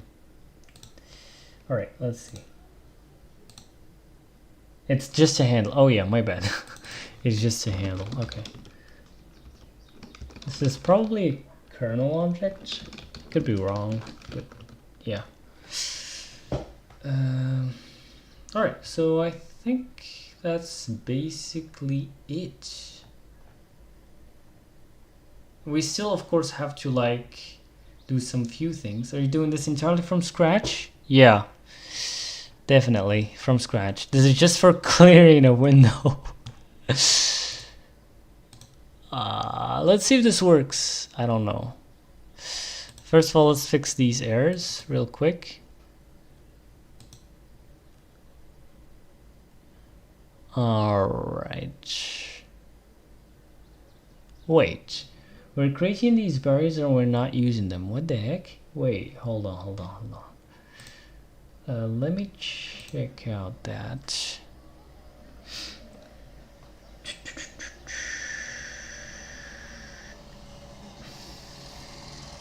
Whoa, I see. So you're doing for learning purposes or making a custom engine stuff?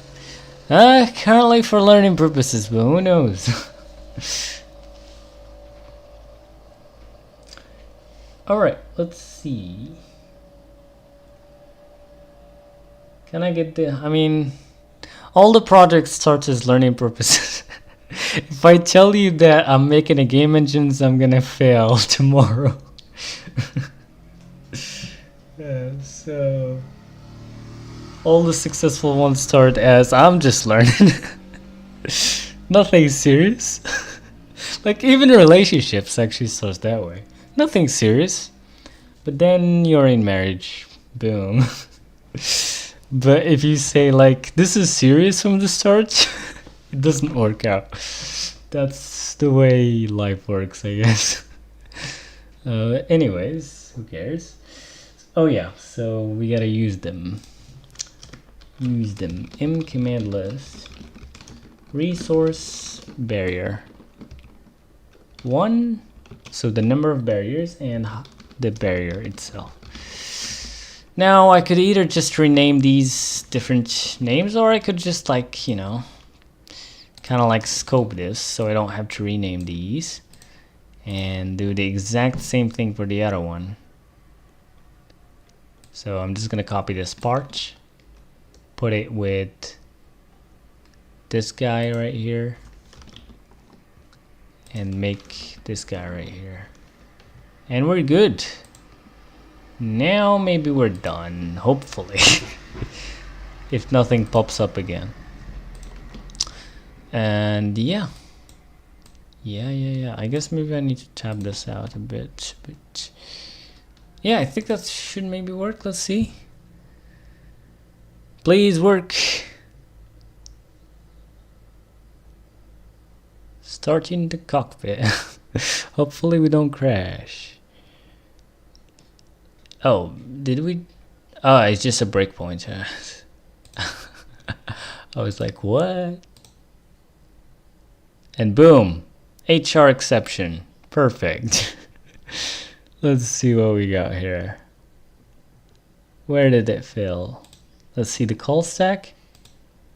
So it filled here in command allocator reset. I barely was able to draw a cube in OpenGL, but this seems 5 times more complex. Not 5 times, though. That's too little. This is just not drawing a cube, not even drawing a triangle. This is just like clearing the screen. So for some reason, let me see if ChatGPT could figure this out. So I don't spend like a day debugging this.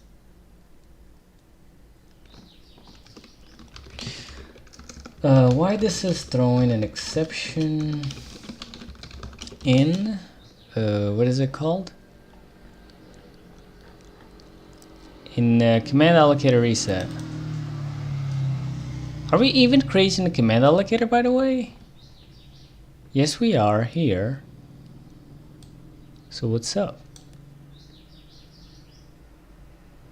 Or maybe we shouldn't even reset it? I mean, we could try.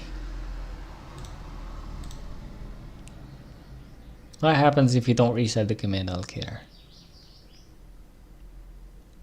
Oh, there was some things about like when you create a command list, it starts off as closed. Yeah, I remember something like that on the sample or whatever, somewhere. Okay, let me do something. I think maybe I know what's the problem. Maybe. So here, create command list. After we create the command list, we gotta make sure, because if I remember, it basically starts off as like opened, like open for recording. We gotta close it.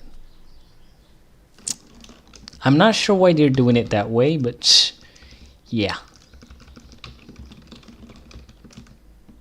So how I'm gonna do this?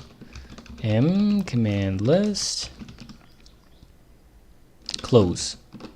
Maybe. So, because if this is the case, then what's happening here is that I'm trying to reset the command allocator while the command list is closed. Let's see. And boom! It works, I guess. Let me change the color here to red. Because I'm not so good at colors. I'm not sure if that even works. But red, you can't mistake that. And there you go. It actually works. Let's go. We're just clearing the window with like DirectX 12, like from scratch, using only Win32. And there you go. With no shaders, no nothing. We're just clearing the window. That's it. And we're only using 13 megabytes in debug mode. Though there's one problem I think here is that if we resize this, everything would crash, and I actually don't want to do that because it could, you know, crash my live stream or something. Who knows what's gonna happen? But we gotta handle that. But yeah, I think that was it for this live stream. We at least got something working on the screen. But next live stream, we're gonna try to get a triangle going, hopefully, at least. And if possible, maybe a cube. And then, of course, we're gonna handle the other stuff, like in-flight fences. Because right now, we're waiting for the frame to finish rendering, and then we render again. But what we could do is we could like create maybe like multiple frames, multiple fences. But I think in DirectX 12, we could probably just have one fence maybe with multiple values. I'm not sure. I just still gotta figure out. how that works in DirectX 12. And yeah, we'll go with that. But at least we got something working on this stream. How much was that? I mean, it was like 4 hours, but I did waste a lot of time explaining and answering questions. But other than that, yeah, that was it for this live stream. See ya in the next one, probably tomorrow. Yeah, that was it, guys, for this stream, and see you later. Goodbye, everyone. See ya.